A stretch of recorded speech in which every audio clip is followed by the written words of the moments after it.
Okay, guys, welcome back to Let's Get Freaky podcast. Super excited for our guest tonight. We are joined by Preston Dennett. How are you, sir? Welcome to Let's Get Freaky. Good, yeah, doing well, ready to get freaky. So yeah, thanks Yes, for inviting me. let's go. So I was just saying to you before, we was on Andy Decode show together when he done his 24-hour live show, which is insane that he done that. But so we was on there together, and I was blown away by what you were saying. It was super interesting stuff. And I've been very excited to have you on the show, man. So thank you very much for coming on. Hey, my pleasure. Thanks for And having me. I was watching because I'm always watching UFO documentaries all the time if I'm not recording.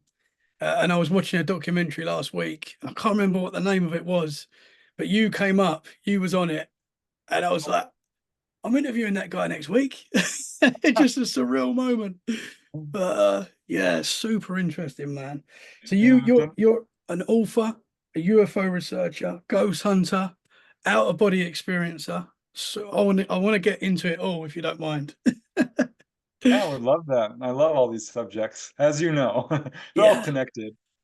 yeah, for sure, man. So where does it all start for you? Well, hard to pinpoint exactly because there were little things here and there, but really, I kind of grew up as a skeptic, very scientifically minded, I would say. I was just didn't believe in the paranormal. I just didn't. I thought it was all fake and they were all liars and just hallucinating or misperceiving. I didn't believe a word of anyone who said that they'd seen ghosts or had any precognition or an out-of-body experience or definitely not UFOs. Especially when my brother, I was probably 14 years old or so, maybe 15. This would have been the mid 19, oh gosh, late 1970s. And my older brother, Mark, came running into the house saying he'd seen a UFO. And I remember just looking at him, shaking my head and thinking, you poor idiot. There's no such thing. You could not have possibly seen a UFO. They don't exist. And I didn't listen. I wasn't even willing to listen to what he had to say. But that all changed. And this I can pinpoint exactly because I will never forget it. November 17, 1986. There was a very famous sighting over Alaska. This is really well known in the UFO community. And it got on the news, the mainstream evening news, about this pilot flying over Alaska. He and his whole crew saw this UFO. And it was a major sighting. It was caught on their radar. It followed their plane for nearly, I think it was a half an hour or an hour. And they requested a course change, tried to shake the UFO. It stayed with them. So a great case. The news report was maybe a minute long, and they just joked about it, but they did show the picture of the pilot, his photograph, Captain Kenju Torochi, I later learned. And I remember just looking at him thinking, well, that poor pilot, he didn't see a UFO. He must have hallucinated. I don't know, but he is crazy. But I did remember Mark's sighting. And a couple of days later, I asked him about it.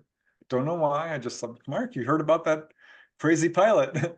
You think you saw a UFO, right? He's like, well, yeah, I did see one. I'm like, well, no, you didn't, but okay, what do you think you saw? And he blew me over. I mean, knocked me down with this description of this.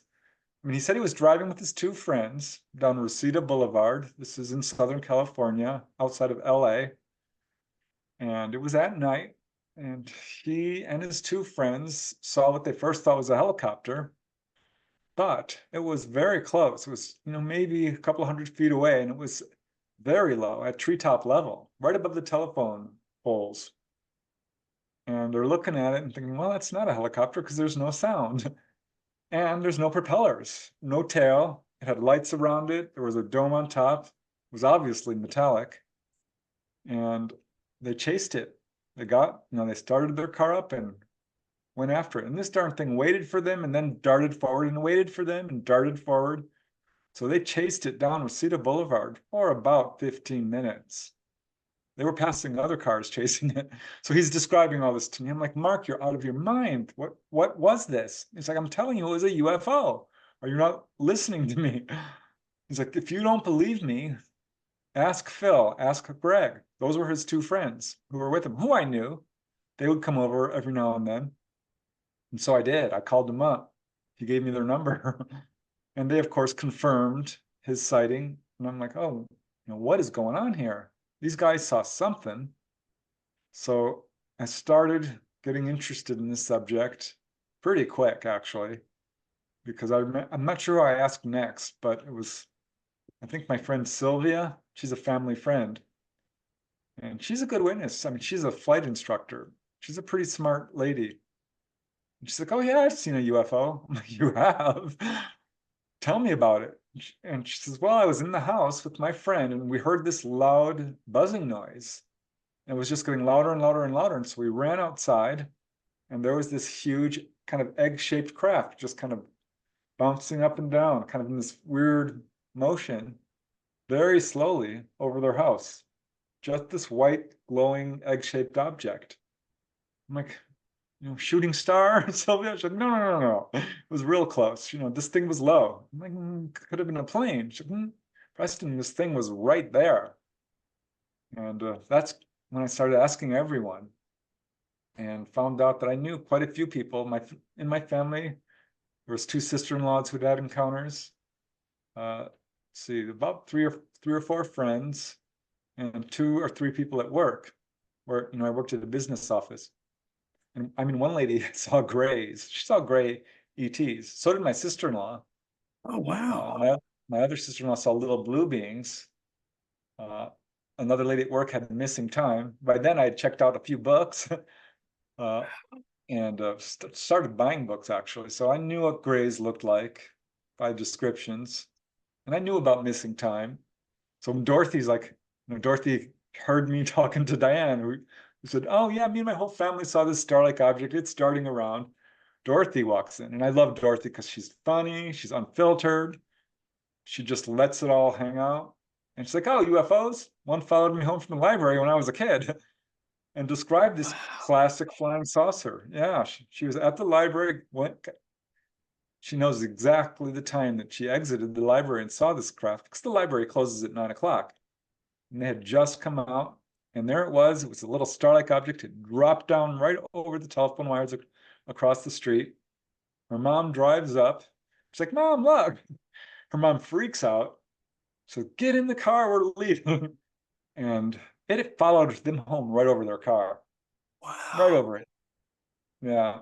I ended up interviewing her mom and her friend Carol. And they all confirmed this. They got home. Now, here's the thing. They live 5 minutes from the library. I went down to the library. I confirmed all this. I was going to find out what's going on. So I went there. And of course, she was right. And they lived 5 minutes away. This thing was right outside their house. When they walked to the house, they watched it dart away. And that's when Carol turns to Dorothy and says, Dorothy, it's 10:15. How did it get so late? So they lost about an hour of time, at least an hour and 15 minutes. Crazy. Like, Dorothy, you were abducted. I hadn't really started interviewing people formally at that point, so I hadn't learned the protocols. I just blurted out, I'm like, you've been taken on board.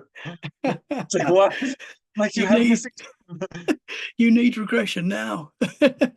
Yeah, I told her, she's like, I'm not doing that. No way. I'm like, well, why not? She's like, I don't want to know what happened. I'm like, why? Yeah. She's like, you're freaking me out. I'm like, oh, I'm sorry.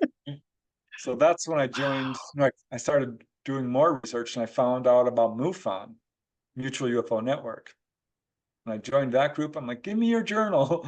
I'm subscribing to your journal. Give me all the back issues, all the way back to like 1966 or whenever when it started. Yeah. So I got a couple of big boxes of UFO journals. And I'm like, wow, this is real. This is absolutely real. And I became a field investigator for them. I took their test. It was really hard. But I only missed 2 questions. There was like well over 100 questions. So yeah, I mean, this took over my life pretty quick. In the space of a year or 2, I'm like losing my mind with fully this. in. Yeah. Was you blown away with how many people, close people around you, that had had experiences that you maybe didn't know about before? Oh Because yeah, blown away. I was mad. I was, I was scandalized. I was yeah, upset about it. I'm like, why didn't you tell me? Well, Mark's like, well, I did. And I asked my sister-in-law, why didn't you tell me? You saw this UFO over Van Nuys Reserve Base. She says, you wouldn't believe me. Like, but you saw gray ETs. She's like, I didn't know they were ETs. I've never heard of this. And no, I'm not going to tell you because you would have laughed at me, wouldn't you? And I'm like, well, yeah, probably. So wow, yeah, I was upset for a year because not only was my family kind of lying to me, family and friends, lying by omission, right? But so is the government. I mean, this wasn't mhm, taught in schools, and it almost never got on TV. And when it did, it was like, ha ha, this guy thinks he saw something. yeah, yeah, man. It was upsetting. Your family that had seen greys. What what circumstances was that? Oh, it's amazing. Kind of started, this was around 1977, 1978. Melissa, I'll use her middle name because she doesn't really want to be identified. My brother's wife, I have three brothers, or had, two passed away, sadly, but what are you going to do? At any rate, uh, Melissa had seen a UFO over Van Nuys Air Force Reserve Base with her two friends, Adlai and one other guy. Ended up interviewing Adlai, and it was just lights they saw moving, darting around, and then taking off. But it was shortly after that that she had this encounter with Greys. And I've noticed this pattern. Someone will have a sighting and then it moves to a new level. They'll have a much closer encounter. And it took me a while to realize that pattern, but that's what happened with her. And so it was one summer evening. She's in college. She's an artist, by the way, and has almost an eidetic memory because she's got just this eye for detail. She can remember details like nobody's business. Whenever we're watching a movie, we're like, what just happened? And she starts repeating the conversation. I mean, this is important because of what she saw, which she decided that she was going to take a walk late at night by her house in Van Nuys. This is again outside of LA because she saw an abandoned shopping cart and she wanted it. And it was a couple of blocks from her home. So she took her little dog, Sarah, and got the shopping cart and is walking this shopping cart down the sidewalk and going by Stagg Street Elementary School. Of course, I went down there and I verified all these details. And she says there's a courtyard in front of the school and there's this floodlight, which is right over the front patio there. And as she's walking on the sidewalk, which is right next to the school, it's not across the street, it's right next to it.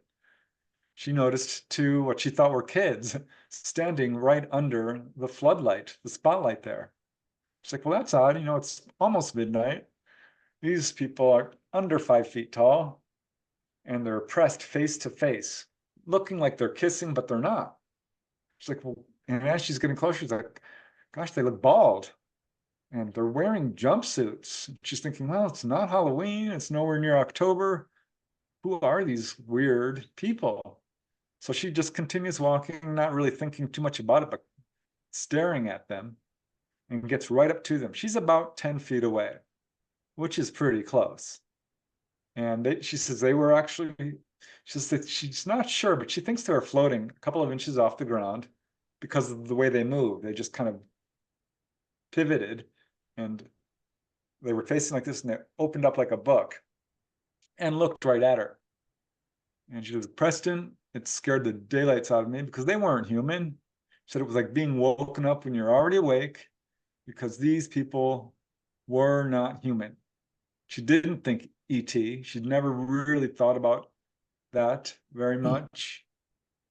She'd never heard of Greys, but she described them to a T. She said they had olive green jumpsuits with sleeves that went right up to their wrists, went right up to their neck with a mandarin collar. I mean, big oval heads with a slight crease in the center, large wraparound dark olive or almond shaped eyes, almost no nose, a slit for a mouth. She couldn't see any ears. I mean, she's going down the list. I'm like, if she says this next, I'm gonna lose my mind. And of course she said it. Yeah, they had gray, white skin. It looked so white they would have been dead if they were human. So I'm losing my mind at this point. I'm like, this Suzanne, these are grays. No, I gone and said her name. Well, that's all right. I can take that out if you want me to take that out. No worries. But Oh man. I'm like, Melissa, those are grays. And she's like, what? I'm like, yes, you're describing gray ETs. She's like, I am. I'm like, did you see a UFO? And she's like, well, no, I didn't. But this school is shaped like a horseshoe, and there's a big playground, and on one end there's all these trees. There was a UFO, could have easily landed on the playground and nobody would know it. But she says as soon as she saw these guys, they didn't say a word to her. She got no messages. Her dog didn't really notice.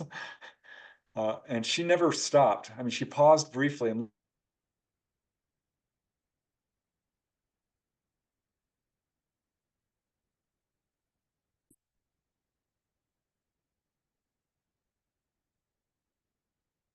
Oh, we've lost.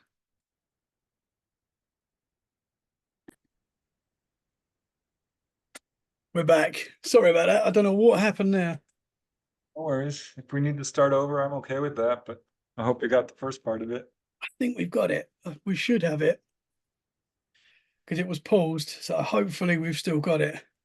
Where was we, sir? Sorry, man. Yeah, I just finished talking about my sister-in-law's sighting of grays. So yeah, she saw these guys, didn't run home.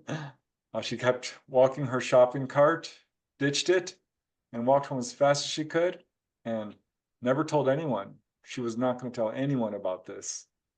And I was the first person she told, actually. And I'm like, you saw Wow. grays, you saw gray ETs. It's like, Yeah. I've never heard of them. She had no idea. They weren't, at all in the media like they are now. Interesting. So we see the concepts of the greys everywhere we look now, but when this happened, that wasn't the case.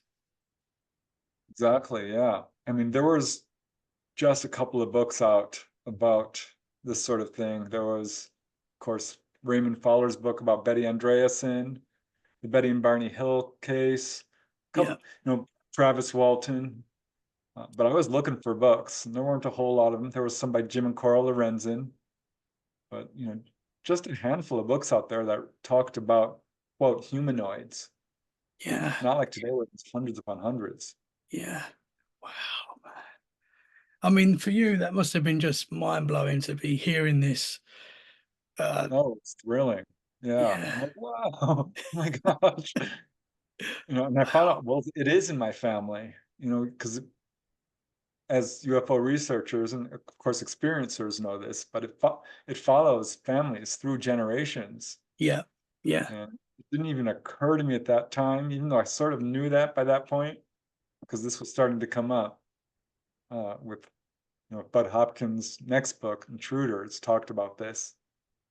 But I didn't really connect the dots. But later, when I found out that her son, my nephew, saw a UFO as a little boy, and then it was shortly after that he had a humanoid come into his room. I talked about it to him just recently because I want to make sure he remembers, Yeah. because he would start to forget about it. So I'd always remind him every time, well, not every time I saw him, but every, you know, at least once a year, because I wanted to make sure he didn't forget, because people Yeah. do. And not only that, my other nephew, my sister's son, saw a very close-up UFO while swimming in a pool.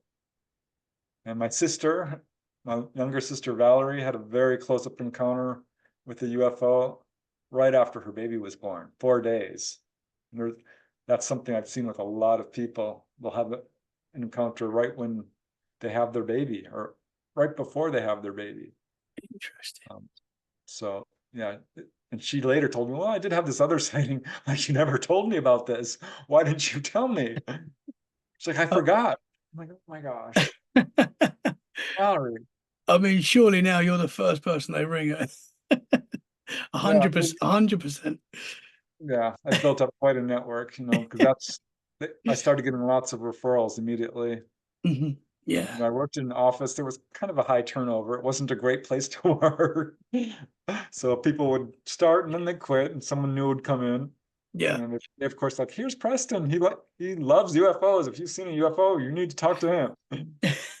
And some of them have absolutely seen yeah, UFOs. yeah. Well, that's what's so wild about this subject. So many people. It's very rare to meet someone that's not seen anything in the sky that's strange. I've found anyway. Even people that are not interested in this sort of stuff, when you ask them, they say there was this time when I saw this light that wasn't a plane, and everyone's got an experience. It seems to an Yeah, extent. skeptics. I remember my dad would never talk about it. My brother Jamie said he saw something. He's like, but I think they were flares. I talked to someone who was with him, and they weren't flares. Yeah, yeah, My my brother Steven, he's a complete skeptic, but he's like, well, there were these weird lights out back once. I'm like, oh, here we his best friend Neil finally admitted, like, yeah, I was out in the desert and there was this star-like object and I watched it move and then it stopped and then it turned at a right angle and then it stopped again, it turned at another right angle. Like, Neil, it's a UFO, wow, yeah, an yeah, anomalous light. I mean, maybe not solid craft with portholes and little faces looking out at you, but yeah, still. yeah. Something in the sky that we can't explain. Exactly. Man, wow. Can I ask you about your nephew's entity in his room? What was that? A grey? He didn't describe it as a gray, and I kind of remember it better than he does because I was absolutely, struck dumb when he told me this because he's like, as a little kid, he's like, Preston, I saw you at UFO. You're kidding. What did you see? And he said he was looking out his bedroom window. This is in Topanga Canyon, which was a fairly active area. And he saw this craft that was round with lights on it. And he's just a little kid. He must have been, I don't know, 8. And it was not long after that, a year or two, that he had a friend over and they were woken up by this powerful blue light filling the room. And this is what he remembers most. He's like, I'll never forget that light because it filled the entire room, with left no shadows. And he says he did see an entity, and all he really remembers is there being somebody. But when he described it to me, he said it came into the room and it was glowing with light. I told him that recently. He's like, I don't fully remember, that it came completely into the room. I'm like, well, you told me it did when you were a little kid. And Yeah, I reminded it to you, year after year. Then, 5 years went by, and I guess I never yeah. reminded them because, we grow up and do all of our own things. How He's old was now, he when this happened? uh, that was probably 8 or 10. He was a young kid. He's now in Yeah. his 30s. Okay. So hasn't had anything since, but uh, he's it doesn't surprise me because his mom is super psychic. He's got a whole list of paranormal experiences. He's had a few. This is pretty normal for contactees. Hmm. Yeah. Uh, but yeah, it's definitely in my other nephew was in the pool. Yeah. So this object, which was completely metallic, came out from behind a tree and it couldn't have been more than a quarter mile away, a couple of, 1,000 feet. It wasn't super close. But he says this darn thing stopped and he had the distinct impression that someone was in this thing and looking at him and showing itself to him on purpose. Because as soon as he looked at it and got a really good look at it, it darted off super fast, just real quick. And that was it. Interesting. That's all he ever saw. Yeah. Interesting, man. He's Because seen ghosts twice after that. I will say that. really, Yeah. it's like you were saying before, these things do seem to be connected in a way with And ghosts and yeah, aliens. loosely. Yeah. I think really what the connection is that, an encounter can raise your awareness and, you know, kind of ignite your psychic abilities, Yeah. perhaps, Yeah. especially if it's a close encounter, uh, because that's when people do start reporting, dreams that come true and astral projection and, mediumship or all kinds of psychic stuff, remote Yeah. viewing, you name it. seeing ghosts, of course, shadow people. It's like once you see one of these things, it opens you up to the possibilities, and then chances are you're going to see more. Yeah, yeah. I've noticed that a lot of contactees have had a near-death experience. Not a whole, I mean, it's not a rule by any means, Hmm. but I'll certainly ask. I'm like, wow, here's another person that had a near-death experience and later had contact. So there is a connection there, but I'm nowhere near close to saying, like some researchers are, that these are, the same thing or, Hmm. various aspects of the same phenomena. And a near-death experience is, in my mind, a near-death experience because the vast majority of people who have them aren't going to see a UFO. There's some Bigfoot encounters that kind of coincide with UFO encounters, Yeah, but if you see a UFO, you're probably not going to see a Bigfoot.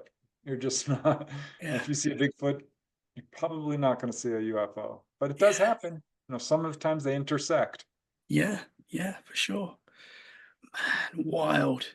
So, so going back to when you first started getting into this, and you're coming to terms with it all, you're obviously fascinated by it. Was you seeing anything or experiencing anything at that time, or was that I later? want, I wanted to so bad because no, I hadn't. And I'm reading all about this and I'm like just gripped. I'm like, wow, this is so amazing. I really want to see one. Talking to all these people, and you're kind of inching closer to it because it's one thing reading about it. It's another thing talking to someone who's seen it directly, someone Yeah. you love and trust. Hmm. So, Yeah. gosh, so I said, interview people, and they're like, I saw one last night. I'm like, can I come over? Because I'd learned, that sightings will sometimes come in clusters. And there was one case where that was going, there's a wave of sightings going on in Topanga Canyon, my hometown, in 1992, 93, 94.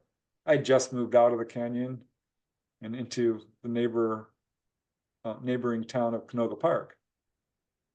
So I wasn't living there at the time, but all these people were having experiences, and they tell me about it, and I'm like, can I come over? I actually camped out in this lady's backyard, hoping to see what she was seeing. I didn't, but I started to see stuff. I remember driving through the canyon once, and I'm like, oh, look at that light. Now I become very aware of things in the sky at this point. And I learned that you can see what you think is a UFO, but then you see it's a plane because it turns. And then, because it looks like this big, bright white light and it's not moving that much. And then you see it's turning and you can see the red and green lights and all the conventional lights, the strobes and so forth. But I'm driving through the canyon once. This was just after dark, heading south. And I saw this enormous bright light right over the peak. I'm like, wow, look at that. That's one of these planes coming right towards me again, but it wasn't in the flight path, which was far to my right. Because I knew I'd memorized them because you kept seeing lights. You're like, well, that's that same, it's a plane coming in and out of LAX. And this one was over the canyon, and jets don't fly over the canyon. I'm like, well, look at that. And it was still. And so I'm keeping my eye. I don't know why I didn't stop the car. I think because I wasn't, fully convinced it was anything anomalous. So I'm watching it and watching it and watching it, driving at the same time. And it winked out, just gone. It was gone. Like, whoa. So that was an early one. Uh, Another early one was I had gone to a UFO meeting down in Santa Monica. And this was late, I think this was actually before, late, like 89 or 90.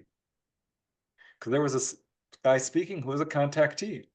I remember his name, Andy Rice. And he had all these encounters, of course, with beings and so forth. He says he said, I'm in contact with them. I'll try to call them down after the meeting if you guys want to go out. Like, this guy is crazy. Let's do this. Uh, there was 50 people at that meeting, maybe 70. I thought we're all going to go out there and this is going to be insane. Nothing's going to happen. Of course, that's not what happened. Only about 10 or 15 people decided that they would go out with him. I'm like, huh, that's weird. Do they not want to see a UFO, or maybe they don't believe him? I was still kind of skeptical at this point, but he's like, okay, this is downtown Santa Monica, which is very densely populated. We were right next to a little tiny city park. So there were no houses in this one block. less than a block. It was kind of like a quarter block. But there were streets on every side, and I'm looking up and you can't see a single star. There's too much light pollution. So I'm like, well, we'll see. So he's like, let's all get in a circle and hold hands. I'm like, what? Like, we're gonna meditate. I'm like, oh God, I don't want to meditate. What? Fine. All right, I'll do this. And I was kind of disappointed at that because it's starting to get a little mystical, I guess. I just wanted to see a UFO. I don't want to, chant and start doing weird stuff. But I did it, and we didn't chant or anything. We just kind of meditated for a second. Well, 20, 30 seconds, a minute. And he's like, okay, that's enough. I feel them. They're out there. We'll look at that section of the sky because they're coming. Don't stop looking. I'm telling you they're coming. And he did that for about 10 or 20 seconds, no more than a minute, maybe 30 seconds. I don't think so. Because he's pointing, and then whoosh, this enormous shooting star comes darting down. That's what it looked like. What a big shooting star. And I don't know if it was a shooting star, honestly. He pointed exactly where it was coming from. Yeah, yeah. He predicted it. I'm like, well, that was pretty cool. Still an anomalous light, and I was disappointed. I'm like, that's not good enough. Because here's the thing, finding out UFOs were real actually, Tommy, made me more skeptical because I was been lied to, Mhm. and people were not telling me the truth. Our government was doing a cover-up.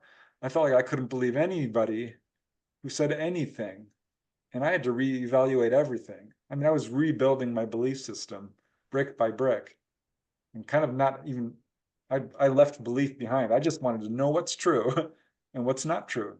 Because Yeah, beliefs, there's a difference between belief and knowledge. So it finally happened. It was late July, like July 20th or so, 1992. And I was at my brother Mark's house, and Christy, his wife, who had seen little blue beings when she was a kid, she finally told me. But at any rate, they were helping me kind of deal with this issue because I was a little crazy. I was obsessed with it. And I was having a hard time processing all of this because suddenly I'm dealing with a wave of sightings in this canyon. yeah, Cars were being chased down the road, UFOs were landing, people were telling me about being taken on board. I called the police, gave them my number. People were calling the police, so they would call me.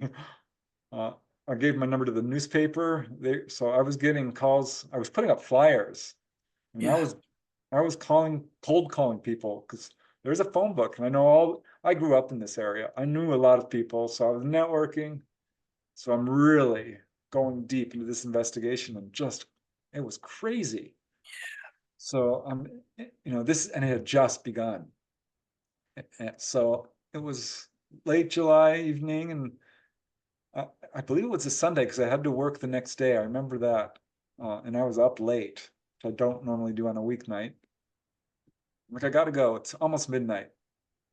So I'm driving. They were in Woodland Hills, living on this tiny little street called Golondrina, which connects to Canoga, which is a fairly busy street, which leads directly to my condo where I lived in Canoga Park, about 5 miles away. So I'm coming down this corner, which is super tight. It's a hairpin corner and pretty steep. And I'm in my little Daihatsu car, tiny little thing, and going maybe 3 miles an hour. And I saw something up in the right, like 300 feet up or so, a couple hundred feet up to the right. I'm like, what's that? Is that a bird? That was my first thought, but it was a glowing light, and it came swooping down in this arc towards my car. I'm like, oh, is that a firework? Because, it was late July, and occasionally people would still shoot off fireworks. Not at that point, actually. I mean, it had pretty much ended, but that was what I was thinking. And this darn thing comes right in front of my windshield. And I'm thinking, that's not a reflection.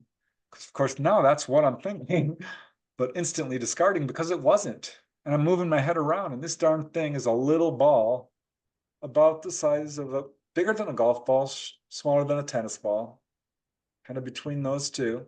mhm. And it was yellow white, leaning towards white, hard edges, and hovering there, kind of right in front of my face, about as far as I am from my computer, Yeah. right on the other side of the windshield.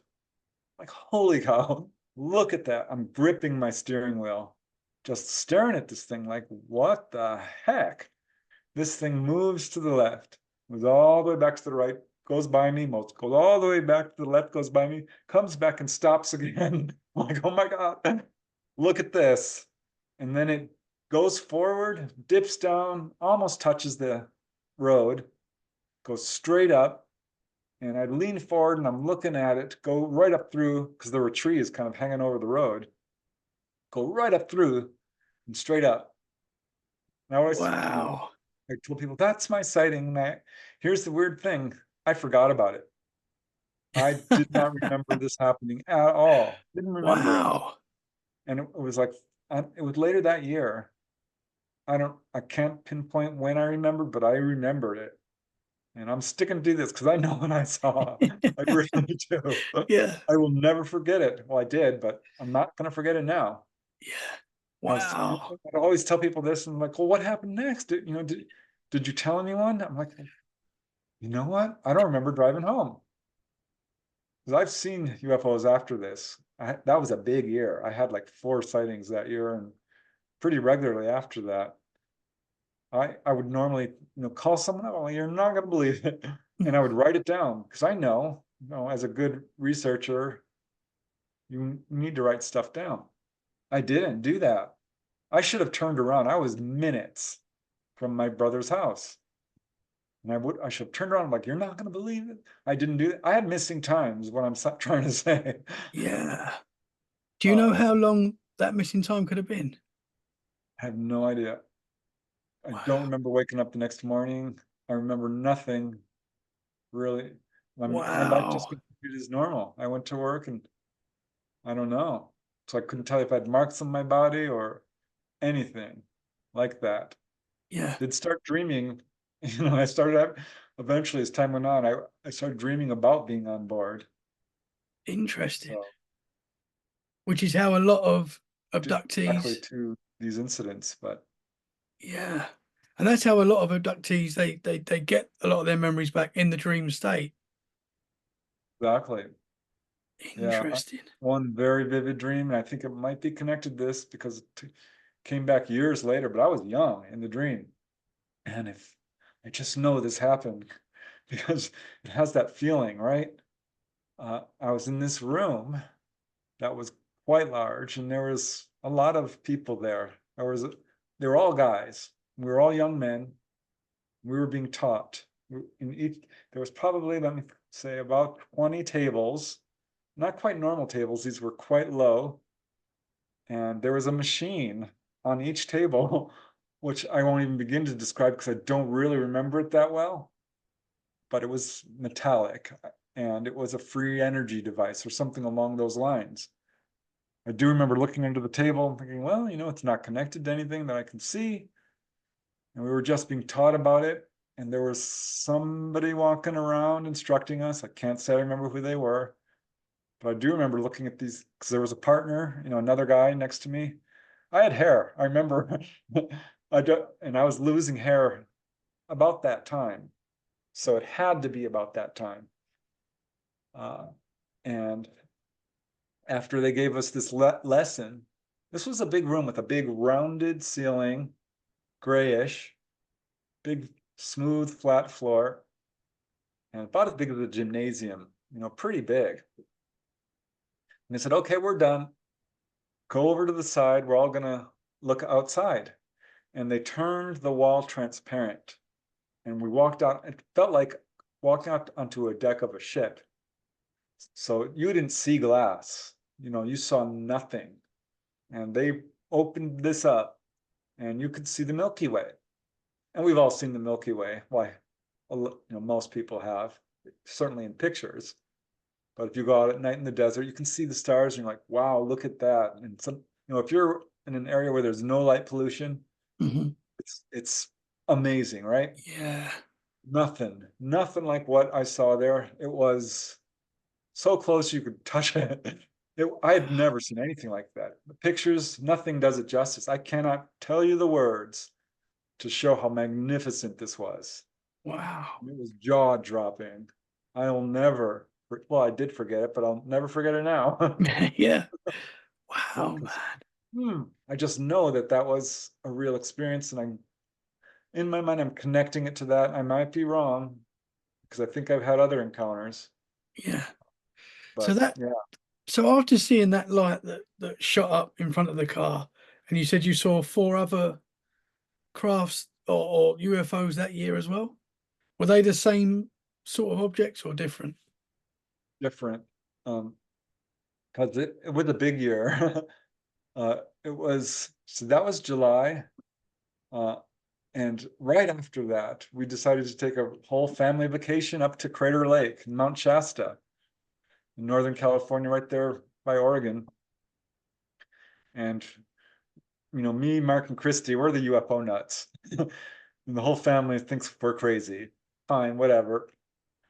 So we brought this huge flashlight. I'm like, we're going to contact UFOs.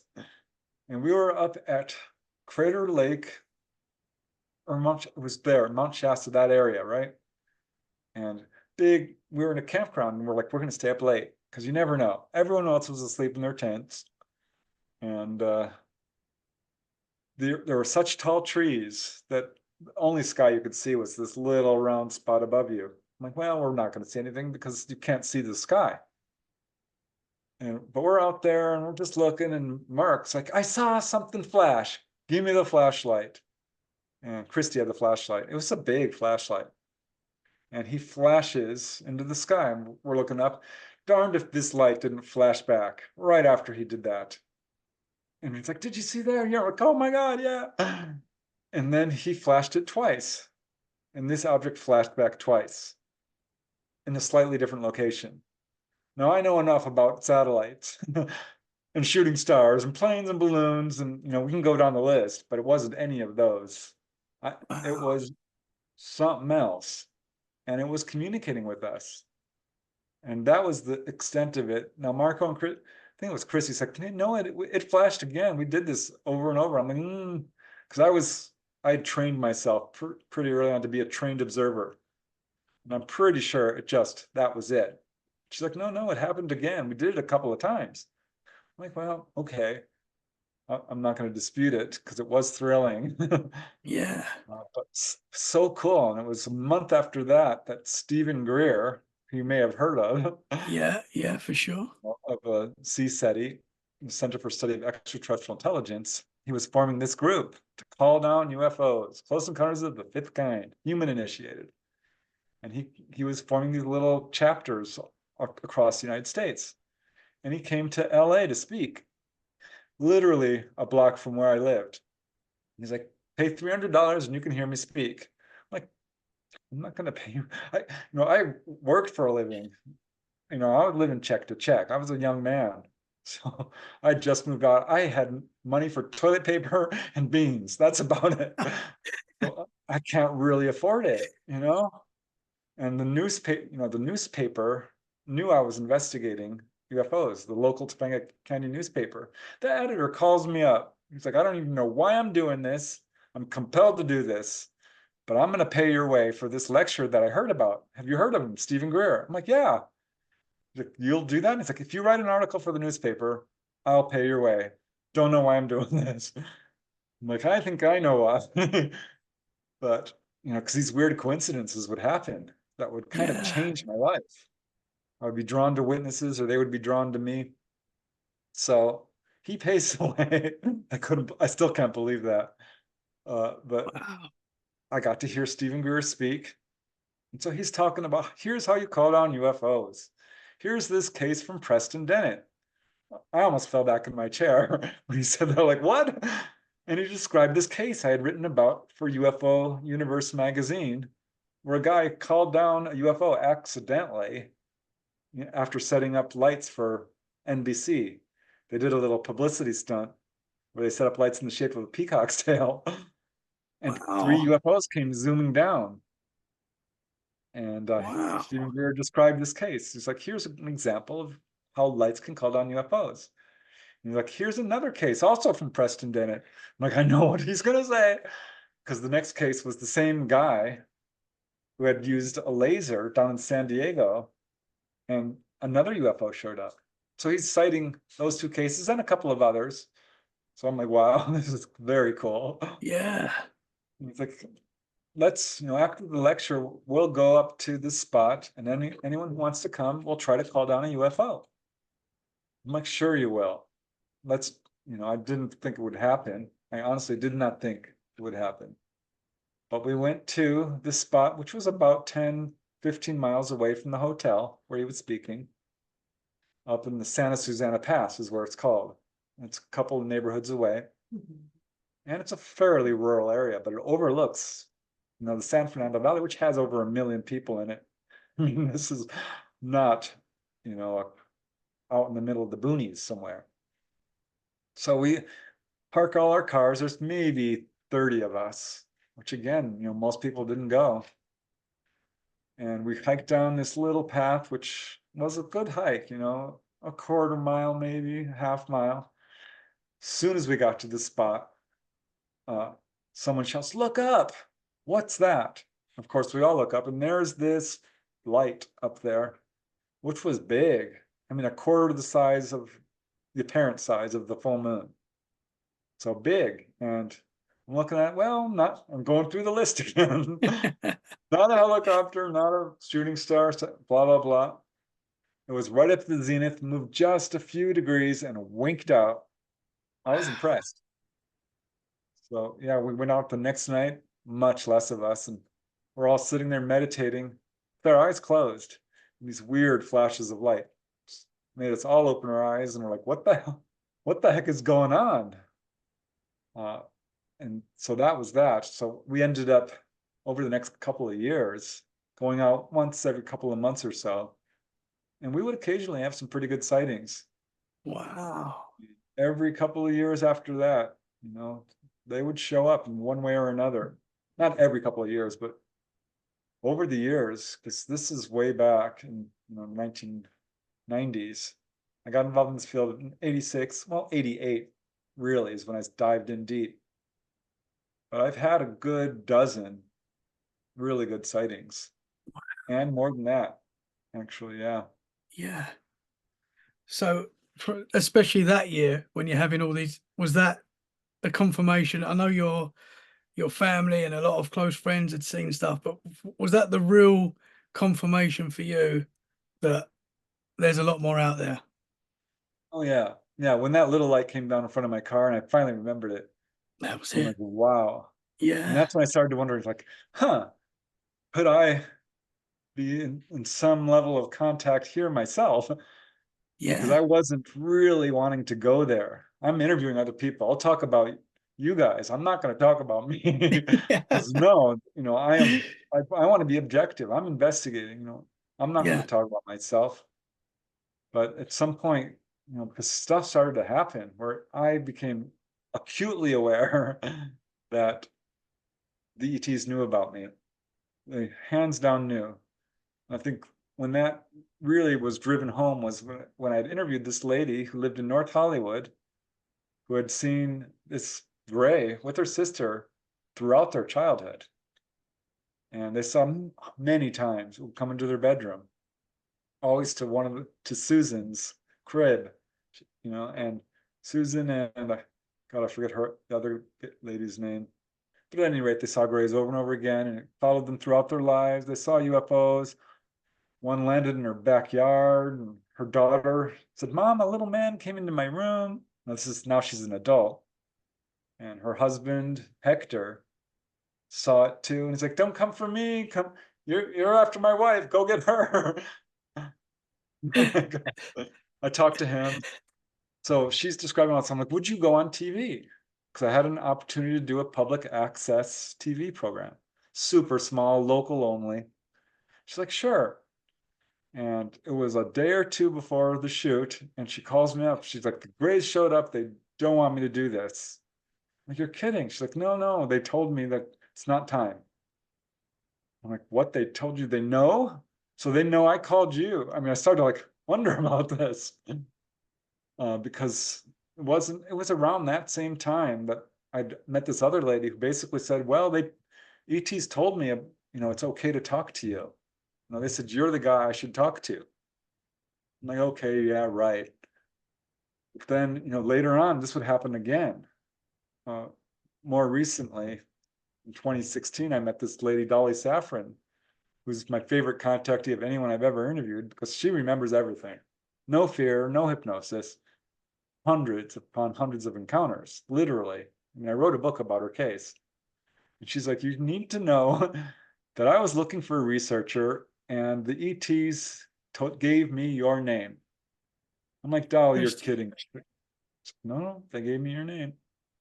So it started, I mean, more and more as time went on, I realized, well, shoot, I'm in it now up to my neck. I'm in it, There's no going back. which is fine. I mean, I love it. I'm Wow. not complaining. Yeah. I kind of understand when people, say it was a long road to realizing I was a contactee. I'm like, yeah, I get it. Because you Yeah. don't want, I never thought I was crazy, not for a minute, because, I have confidence in what I'm seeing. But when people, find themselves being taken on board and seeing grays and all this stuff, and they're little kids, they question their sanity. I hear that all the time. Yeah. Uh, so luckily, I came in sort of slowly, stepping in, so I didn't have to go through that. Yeah. But that's Yeah. one of the reasons I do this research, because people have no recourse, no one to talk to, no support system, no knowledge. So Yeah. And as you say, it does very often start as children, which is terrifying for them, obviously, because they're telling parents and the parents are maybe not believing them. And it's very difficult. I've spoke to people myself where it's been very difficult for them growing up experiencing these things. yeah, I So think it's as little kids, they're usually pretty open to it. And they're like, wow, look, who's that? They look a little different. It's not so much. But when they turn into teenagers, and then yeah, there's this whole fear stage they go through, and then they're in their yeah, 20s or 30s, and sometimes they just push it away, block it out. Not going to talk about it. I hate this. But more often, they'll be like, wow, it's happening again. Look, I was healed. I'm having all these psychic experiences. They warned me about, nuclear proliferation, all these messages they give people. And they realize, yeah, they're not trying to hurt me. Yes, it can be a little scary, but yeah, ultimately, most of the people I talk to, and it's hundreds at this point, yeah, don't feel like this is a negative experience by any means. Most of them will tell me I wouldn't trade this for anything. It was hard in the beginning, but I'm super glad to be a part of it. yeah, yeah. Do you feel like there's different entities with different agendas out there that are taking people? Some maybe it is positive, but then you do hear the negative stories as well. What's your thoughts on that? Well, first of all, I don't like that word agenda because it does have negative connotations, and it's thrown around a lot in terms of nefarious people with an evil agenda. Hmm. And I don't really see that in terms of the ETs. They have goals, certainly, missions. I think there are lots of different quote types. People are like, well, there's this species and that. And we've come to a broader understanding that what we're dealing with are humans, humanoids, very much like us. Hmm. Because if you look at the variation we have among humans on this planet, you will see very short people with different colored skin and very tall people with many different colors of skin, many different eye shapes and noses and hair. And, we're different all across Earth. And this is just us. And we see that with grays and praying mantis and human looking. So yes, you can say there's different types. I'm not convinced they're different species as we would think of it, because the message I'm getting, or the information I should say, I'm getting from contactees, the ETs are telling them, no, we're the same. We have the same genetics. We share a common ancestry. Over and over again, it's different words. You are us, we are you, we are one. You are just like us. We used to look just like you, this sort of thing. So I think that they're working together very much not in a governmental, federalized, system with a galactic federation or any of that nonsense. Yeah. Because I don't hear about that. I really don't. Interesting. But I do think they have reasons for contacting people, reasons for coming to our planet. And Yeah. this is pretty cut and dry. I mean, if you take a good look objectively, not through the lens of your fear or belief system, but objectively, and this is so hard for people to do, throwing out what you think you already know about all of this. Just look at the facts. People are taken on board and they're physically examined. And this is where people are like, it's evil, it's scary, it's negative. Because it is. It's scary for them. I don't think it's evil. Because this was the subject of my first book, UFO Healings. This is when they're physically examined and often healed. It's a medical checkup. That's all it really is. And sometimes, on rare occasions, people will report pain. But you can hurt someone by touching them if they're scared. Mhm. When someone's hypnotized, you can burn them with an ice cube. I think a lot of the reports of, oh, they hurt me, is people who are in such fear that if you touch them, they're gonna scream their heads off. And when you're in fear, when you're in an absolute trigger panic reaction, it's a negative experience. You do not perceive well. You're more than likely gonna have missing time, and you shut down. And this is where the reports of negative encounters come from. That and my labs, which is a whole other subject. But I think that is one of their quote missions, is to collect genetic material, because we do see them having a goal to create hybrid babies, to replenish their genetics, to uphold ours. That is one of their missions. Another very powerful mission is healing. There's no doubt about this. Every major researcher out there, almost without exception, has healing cases. It's not talked about. I put Mhm. out another book recently called The Healing Power of UFOs, because I found well over 300 cases. I'm pretty sure it's up to 500 now. I'm gonna have to put out another book. Yeah, man. Yeah, cases all 100 years reaching back. Another absolutely clear mission of the ET is to warn us about nuclear proliferation. And we can see this so clearly because UFOs go way, way, way back, right, to recorded history with hieroglyphs and cave paintings and wood carvings and Renaissance paintings and all of it. But in 1947, they came in large numbers, unprecedented. We've never seen this, as far as we can tell in recorded history, this level of activity. And many researchers, long before I entered the field, said, well, that's exactly when we started exploding nuclear bombs. And that's, that was 47. People started reporting being taken on board around the 1950s. And it just ramped up from there. And it's the #1 message given to contactees. Don't be afraid. Have no fear. You're okay. No harm will come to you. We're not here to hurt you. This is what they will always tell people, which Yeah. again speaks towards, this is not a negative experience, even though you might perceive it, Yeah. because we are trained to fear. We have an immediate fear reaction to anything different. We're steeped in fear in our society.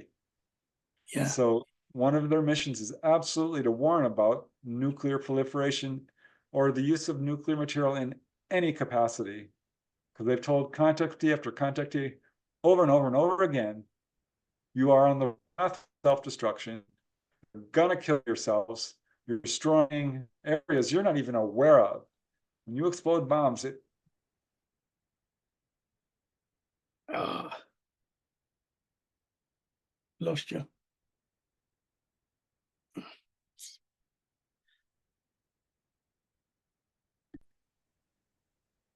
And we're back.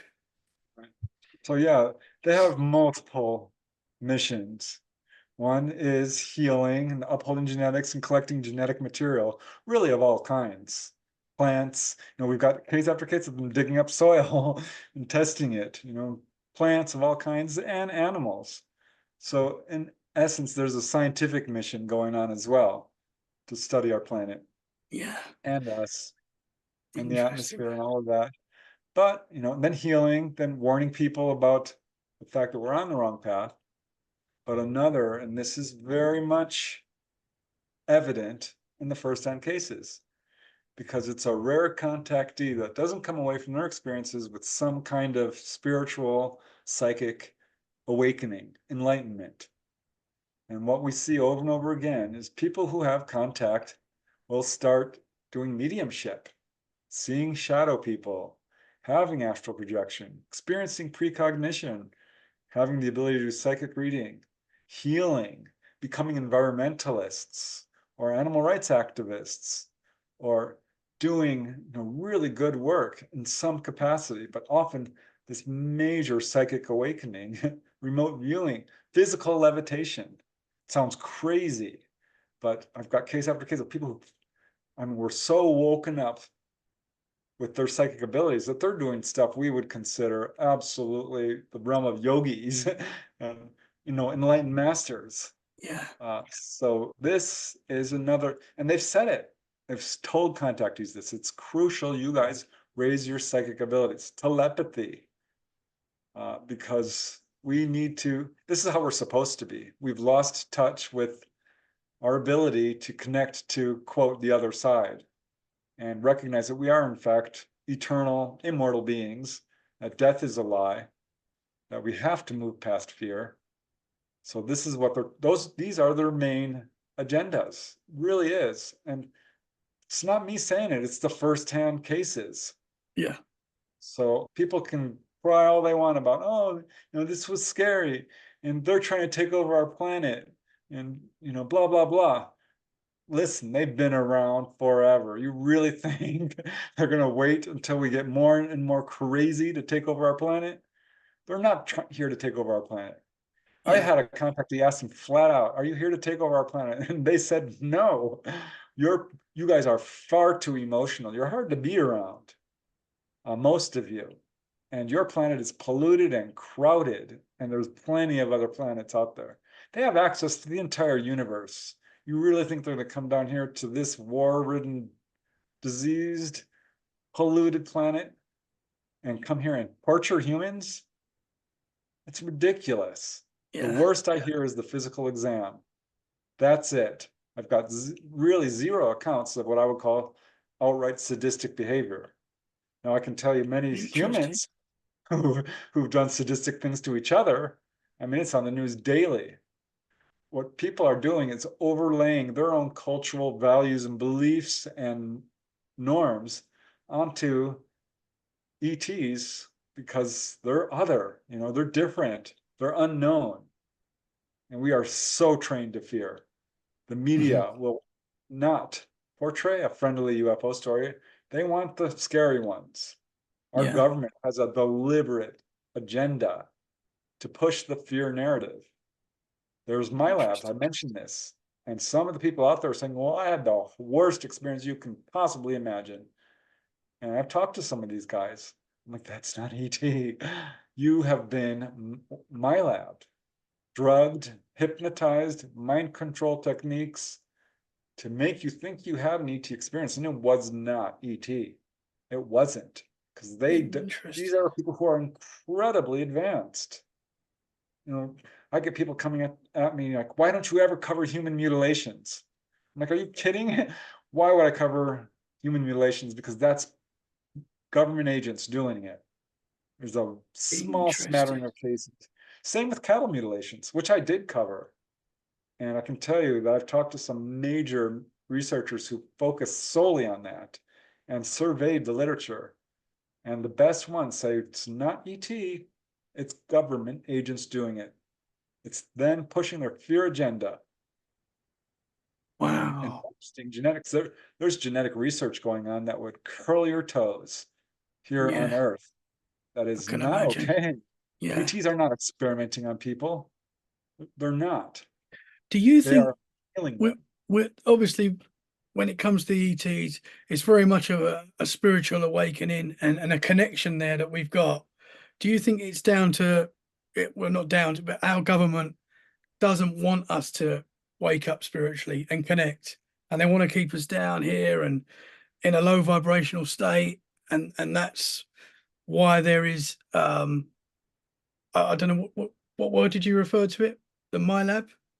Is that what the Yeah, MyLab is? Is to keep us in this state of anxiety, of stress, of the day-to-day world that we live in?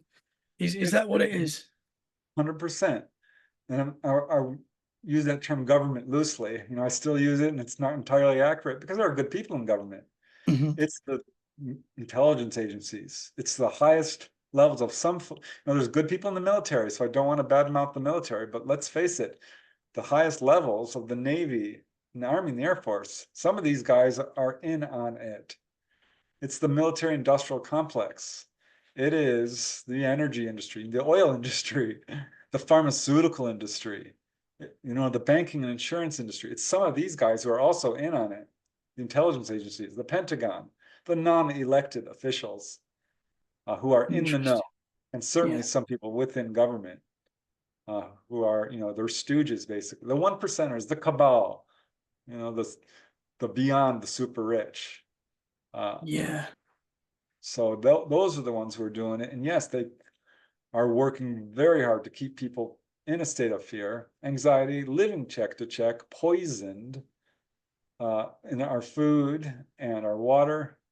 They're spending an awful lot of time, money, and energy to do this. Yeah.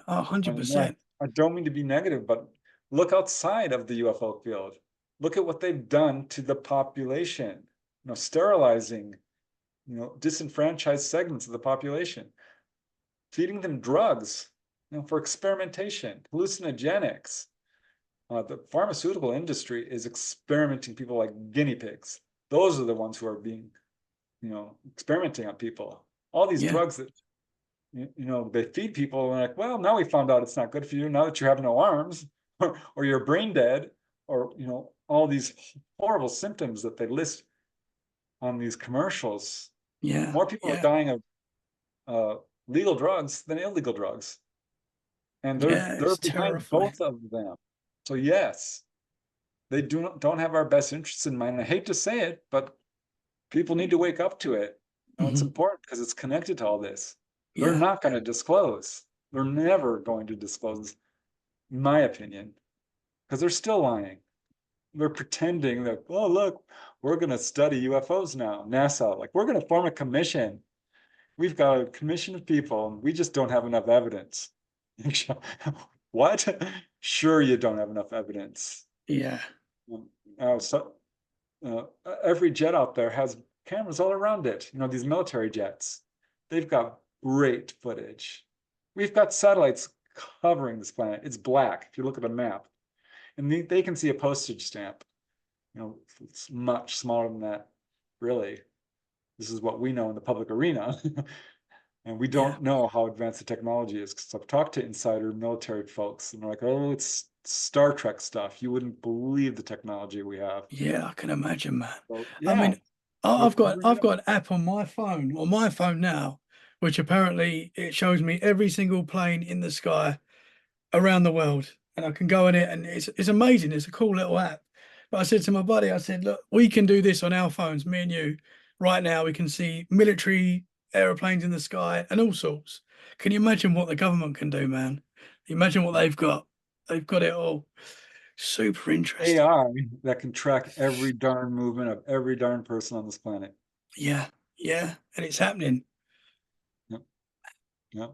Yeah. It's nefarious. Those are the folks I'm afraid of. Oh, for sure, And man. that's the Yeah, last thing, because the I'm with eighth you. threat is to them and their power structure, their money, their control over the population, their enslavement of humanity. Because let's face it, that's where we're at right now. For Uh, sure. We're living in very scary times right now.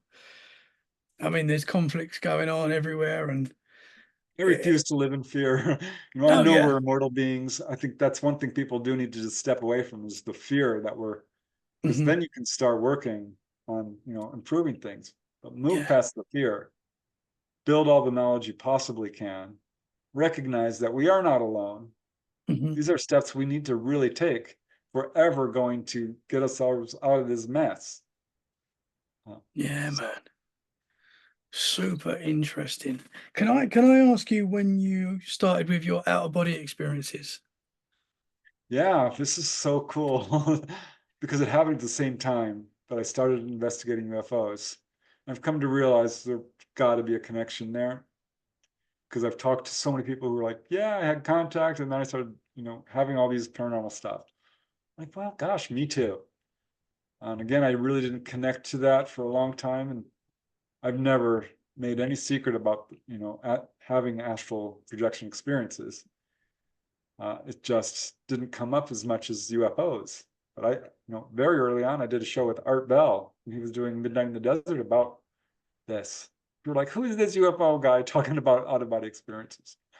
I'm like, well, that's happening to me. And this kind of came out a little bit before, actually, because my mom passed away suddenly at a pretty young age, 49. I was 19 years old. And out of the blue, just a heart attack. Oh, man. And I saw her ghost about 2-3 weeks later, the service.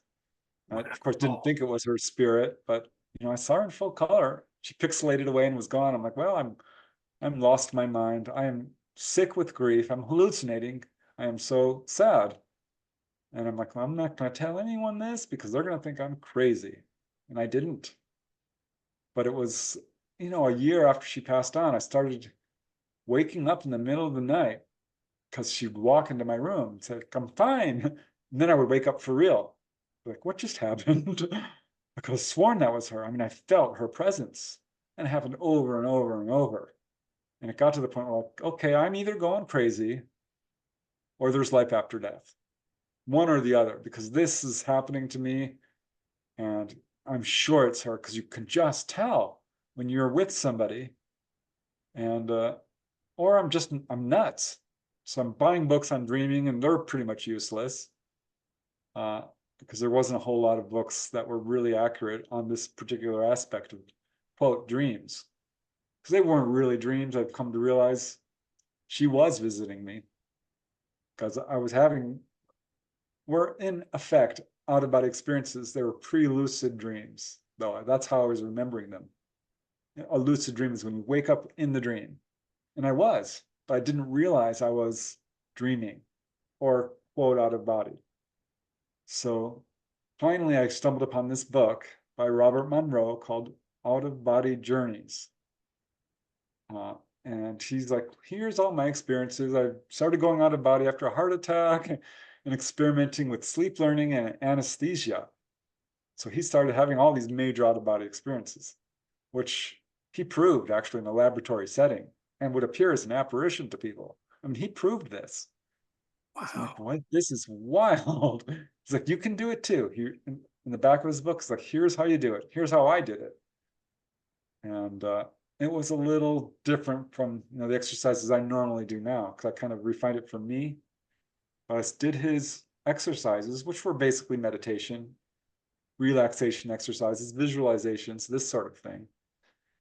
And immediately my dream recall doubled. I was remembering dreams all night long. And I started to have weird ones. Like once I woke up on the kitchen floor with my head stuck under the cabinet. And I stood up, I'm like, well, I fell asleep on the kitchen floor. That's impossible. This is not going to happen. There's 8 people. I have a big family. Someone would have come in. I'm like, what are you doing? So I was really confused and I stumbled back into bed and woke up and realized, well, that was a weird dream. I think I'm getting close because that felt like it was real. And then was about a month and a half in, I was just struggling to deal with all this and laid down in bed a little bit depressed in the middle of the day, laid down on my stomach, and instantly my body started to vibrate really strong. Now, I should have recognized that this is what Robert Monroe and many other astral projectionists call the vibratory state. He talked about it. So did these, because I was buying all these books, anything I could find. And this is called the vibratory state, but I didn't recognize it. I thought I was being electrocuted. I thought I'd stuck my finger in the light socket and I was being electrocuted and I was going to die. So I'm like, ah, and I pop out of my body and I fly uncontrolled across the room, through the hallway and into the bathroom. And I get vertical and I'm grabbing the counter and I'm looking at the mirror. I'm like, oh, I'm out of body. This is real. There is life after death. This is amazing. Yay. I did it.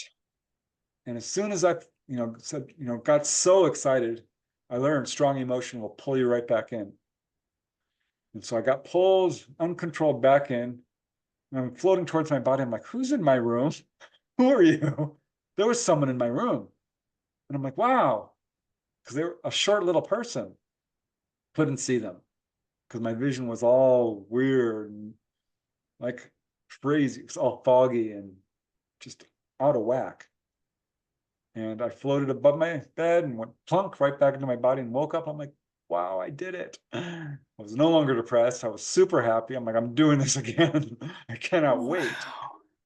And I did it the next weekend, same exact thing pretty much.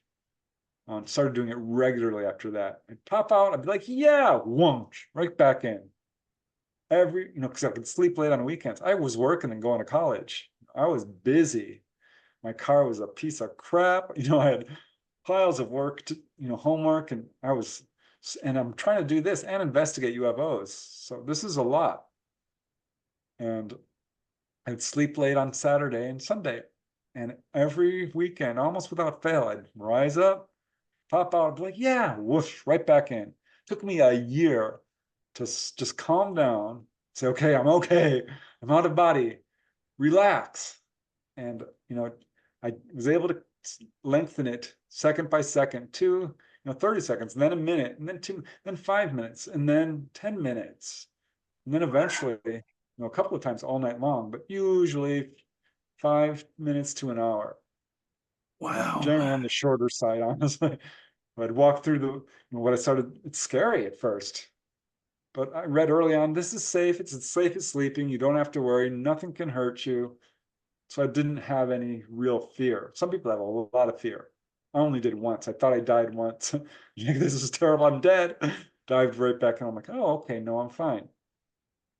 But I would walk through the wall. That's one of the first things I learned, and that was so much fun. And then I would fly and fly around, started going to friends' houses and family and just circling around. I'd always call for my mom. I'd be like, Mom, where are you? Mom, Mom, Mom, because I want to see her. She's dead and I want to know. And so she never came when I called her, but sometimes she'd show up. I'd go out into the living room. She was there once. I'm like, oh my God, it's you. And we would hug and then sit down on the couch and have these conversations, which I usually couldn't remember most of it, but it was just stuff, how are you doing? That kind of thing. Wow. I thought, am I going crazy? I need to prove this. Because I was trying to move objects. I never could. I would try to appear in front of people who were awake and they could not see me. And you can't imagine how weird that is. Like, hello, hello, hello. And they're like, no, no, no, they don't see you. So I'm like, well, gosh, maybe I am crazy. I knew I wasn't because exactly what I was experiencing was in these books. Yeah. But I'm like, I need to prove this for myself because these are books and this is happening to me. And I did, I proved it. Because one time I'm just flying around, I'd moved out into a condo. I'm flying around the condo and gosh, I'm awfully aware today. This is good. I'm flying down the LA River, which was behind my condo, and I come to the spot, which I haven't been to. And I'm looking down and it's all cement, right? But it's filled with dirt. This is a cemented river. And one side of it is filled with soil and grass. And it's growing. I'm like, well, now I know I'm hallucinating because this is a cement river. Grass cannot grow in here. And there was a faded 7-Up can and some bottles and some trash. I'm like, well, you know what? I'm totally aware. I'm gonna go back to my body and I'm gonna look at this. I'm gonna go over here. I'm gonna drive here and check it out. So I flew back to my body, I went over it and I popped back in, which is the coolest thing, by the way. Because you're like, wow, this is actually, it's just Yeah. undescribably cool. And I woke up, I'm like, okay, write this down because you can forget it. Because if you get up immediately, you might, I made that mistake. I'm not going to do that again. So I wrote it down, made some French roast coffee, and like, okay, let's do this. I'm itching to find out if I'm crazy or not. And went there, and boy, the feeling of seeing what I saw at a body, which looked slightly different in terms of the exact placement, but it was there. Oh my gosh, it was there. And I'm like, there is my proof. Now everyone can see. Can you go over to a friend's house and you're like, well, there's the bookcase. Well, that bookcase is always there. I know my brother's house well, and that's where I would go. Mhm. He's like, well, of course you know that everything, because I would try to prove it to them. I'm like, well, this was on the table. I'm like, it's always there. And I couldn't prove it, to myself because I can't just rush over there, Mhm. Well, I could have, but it just didn't work out that way. So, but I proved it to myself, and it just ramped up from there because at one point, I was doing all this flying around on Earth and didn't realize that the fun is on the other side. I had no idea really about how to get there. But one day I'm come out into my living room and there's this black lady in the center of my living room smiling, looking at me all friendly like. I'm like, look at you. She's a pretty lady, right? I'm like, wow. And I kind of recognized her, but I don't know her on Earth. I'm like, sure I know this lady. Never seen her before. So I float up to her. I'm like, who are you? She just smiles at me, doesn't say a word, grabs my shoulders, spins me around, pushes me through the wall. Kind of rude, like, like I wanted to talk to you. And she pushes me through, and I pop out in this other place, which I didn't recognize. It looked like a cafe in France, honestly. I'm looking at these wire, what do you call them, cast iron metal gates and little tables, and I'm like trying to figure this all out. And so I have no idea where I'm at.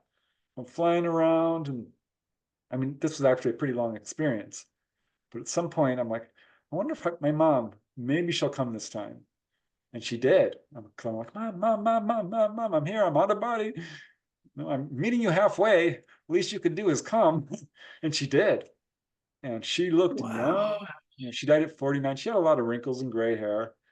She was a very pretty lady when she was young. She looked like Audrey Hepburn. I mean, she was stunning. She was going to be an actor. She never did that. She had 6 kids instead. But Wow. she's looking, she popped up in front of me. She looked younger than I do. And by this point, I've lost a lot of my hair.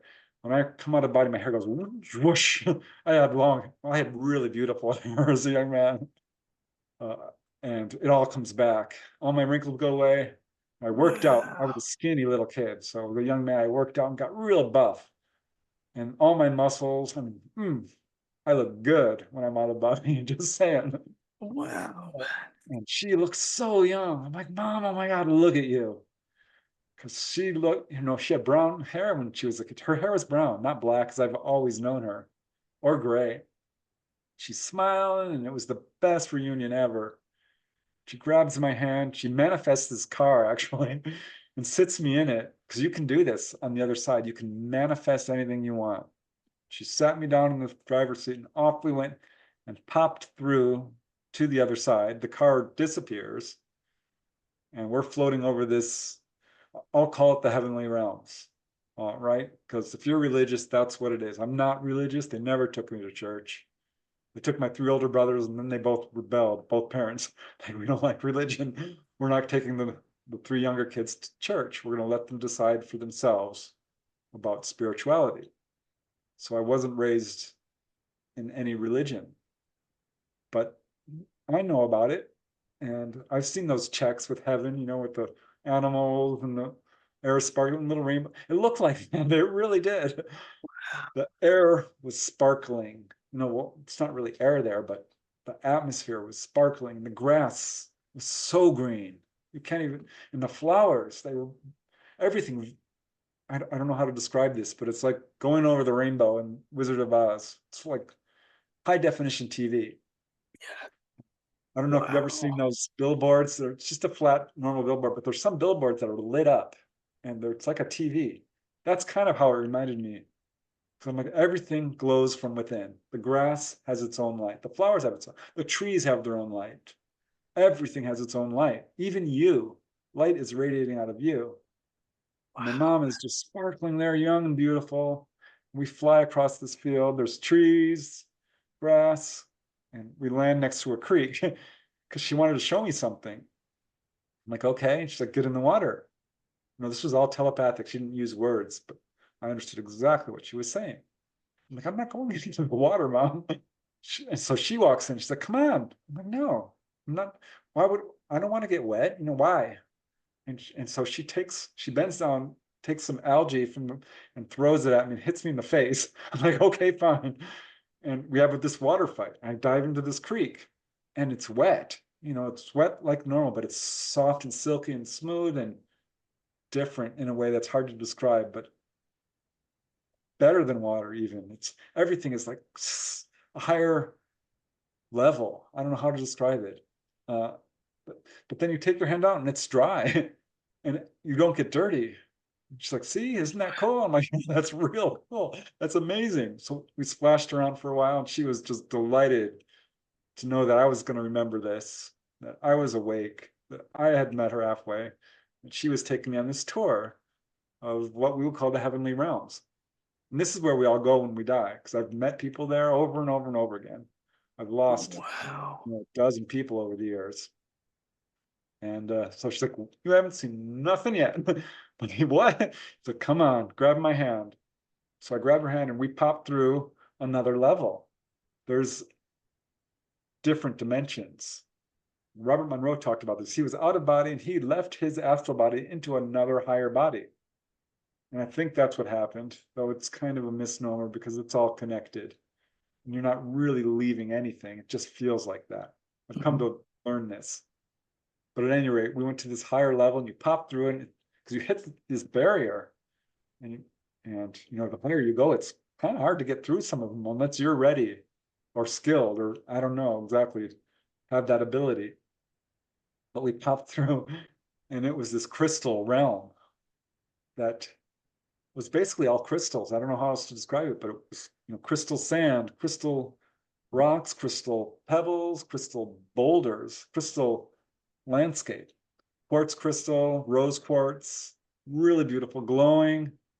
And she's sitting on this crystal boulder, just laughing her butt off because I'm like, oh my God, because my vision changed. I'm slightly nearsighted. Suddenly I could see all the way 360 degrees around, every single side, all at once. And so you're like, oh, I got a little bit dizzy and not dizzy, but overwhelmed. Yeah. And so I'm looking around and she's pointing off to the distance. And I look and you can see miles away. Well, suddenly I'm looking way off in the distance and my vision zooms right up and I can see every little tiny detail a mile away. Well, I don't know how far, but a mile or whatever. Mm-hmm. And it zooms back on the gym. I look at her, she's like, isn't this amazing? I'm like, this is so cool. So she points to the ground at my feet. She says, watch this. And this is like sand on a beach, but crystal, right? And right in front of me, it's very fine. And she turns it bright orange and says, put that in your mouth. I'm doing that, Mom. What? She's like, scoop it up in your hand and put it in your mouth. I'm like, okay. Because, I trust her. And so I do it. I bend down and I scoop it up and it feels like sand. And I put it in my mouth and it explodes with flavor. There's this candy called Pop Rocks. It's kind of old school, but I don't know if you've ever had it, but it explodes in your mouth like firecrackers, kind of. Yeah. And that's what it was doing. But it was so orange. I fell in love with orange juice after that. I've always loved orange juice, but now I've got to have it Wow. because it tasted so orange that I can't even begin to tell you. She's laughing, and I'm like, oh, this is so amazing. She's like, we need to go. So we go back down, and we sit on this bench. There's these pathways, and there's other people there who are dead, and they're walking around with their loved ones, and they're having a good time. I mean, there's everything there. There's beaches, there's mountains, there's little cottages, no cars, never seen a car there, never seen a shadow there. There are lower realms that are very dark, very urban, not okay. Some of the really lower ones are very hellish. I mean, they really are. But this is where most of people go. And we sat on this bench and she's like, I'm so proud of you. I'm so glad you did this. You're doing well. How's life? I'm like, it's great. Now that I'm doing this is awesome. It's hard, but I'm having a good time. And we just talked. And so I started to feel this pull on my body, like, oh, I've got to go. Because you can always tell when you start to lose consciousness and you get pulled back. There's this feeling. And I started to feel it. And so she says, look at the sky quick. And she spelled out in clouds, I love you, love you, love you, love you. I'm like, oh, Mom, I love you too. But it was a cool trick. She was really good at it. I later learned how to do stuff like that. Because you can create anything, pieces of food, people, anything. And suddenly, I don't know if you've read about near-death experiences in the tunnel of light, but yeah. I would experience that periodically going, when I'm doing astral travel. And that was the first time this tunnel opens up behind me and I can feel it pulling on me. I'm like, oh, because I wanted to stay. I knew I didn't, need to stay. I just kind of like, I'm okay if I can stay. I'm like, no, no, no. Wow. And I look and there's this tunnel and I'm like, well, I'm going because it's pulling me. I'm like, bye. And I went down and I woke up and I was still in the astral plane. So I'm like, oh, and I manifested a dream diary because I was keeping a little diary and I wrote it down. This is still on the astral plane. I did that twice, at least 3 times before I finally woke up. And I'm like, am I really in my bedroom now? I'm not even sure at this point. Wow. And Yeah. that's started because then from then on, I'm like, let's go. The other Can side you, is where all the fun is. man, that is incredible. Can you leave every night or any time that you want to leave and go there? No. I mean, I could if I were to just put all my energy to it, Mhm. but I, sometimes life catches up with you and you get tired. I mean, I went a year without having anything, but if I Wow. don't do it, I start to get like sad because this is the most rewarding thing I've ever done. Yeah. Changes everything. I mean, I started having all kinds of psychic stuff going on. I would come back and I would have all this precognition. I'd start getting telepathy from people and clairvoyance and clairaudience and just cool, cool stuff. And I could do it pretty much once a week, twice a week. You can do it if you lay down and you are dead set on it. Mhm. I can't say that I can do it at will, but pretty much. I'm still doing it. And if I really, really want to, I'll do it. And I still have it once a week, once every 2 weeks. And it varies from 5 minutes to 10 minutes an hour. It's pretty rare actually to do an hour.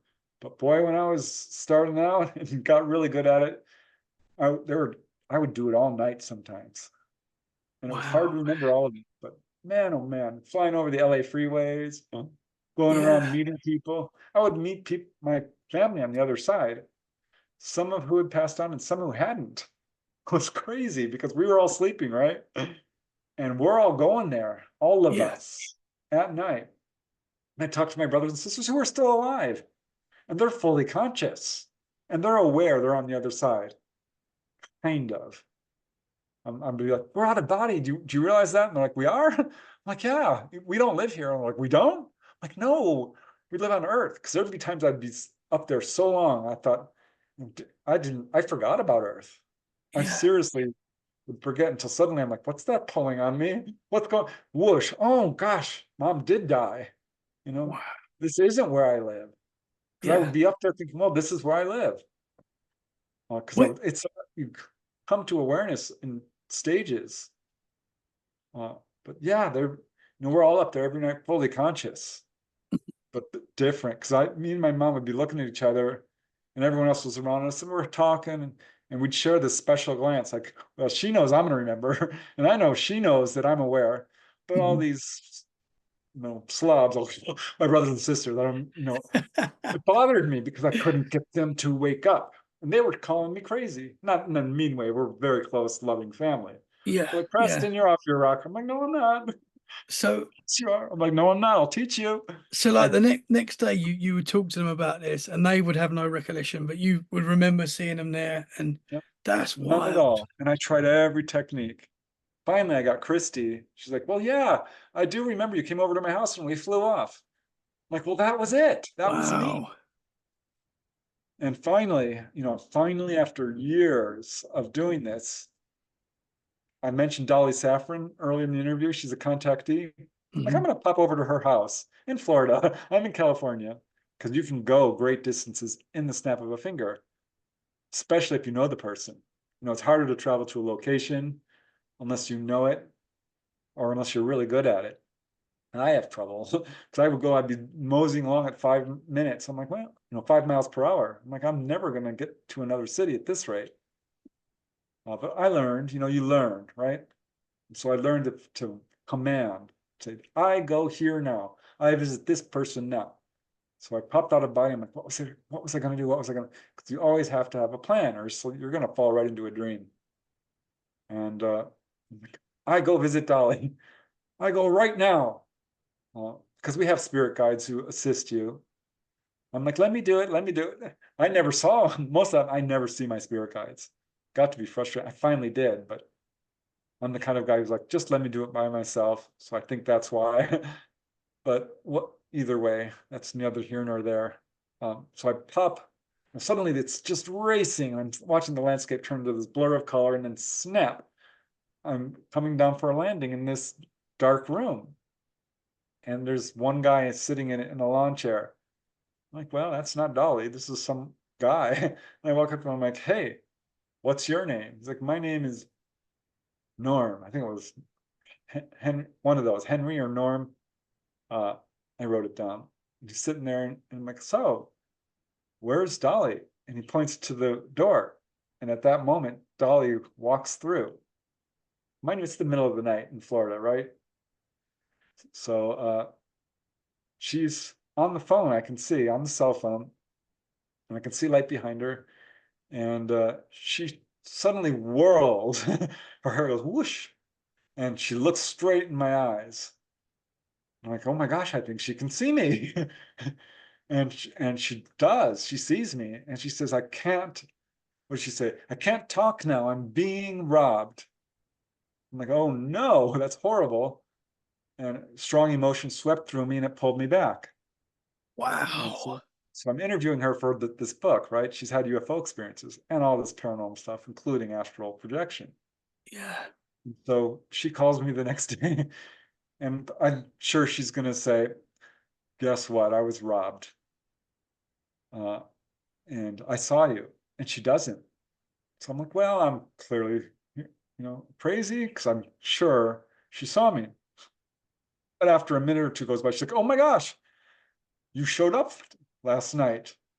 I'm like, yeah, I did. Did you see me? She's like, yeah, I saw you. Um, I, she had walked into the room, and there I was. And she's like, you look really good. All your hair is back. I'm like, yeah, I know. Isn't that cool? And Wow. I'm like, what did you say? Because I saw you on the phone. She's like, oh, yeah, I was on the phone. I turned, I saw you, and I said, I can't talk now. I'm on the phone with Rob. I'm like, oh, my God. I thought you said you're being robbed. Wow.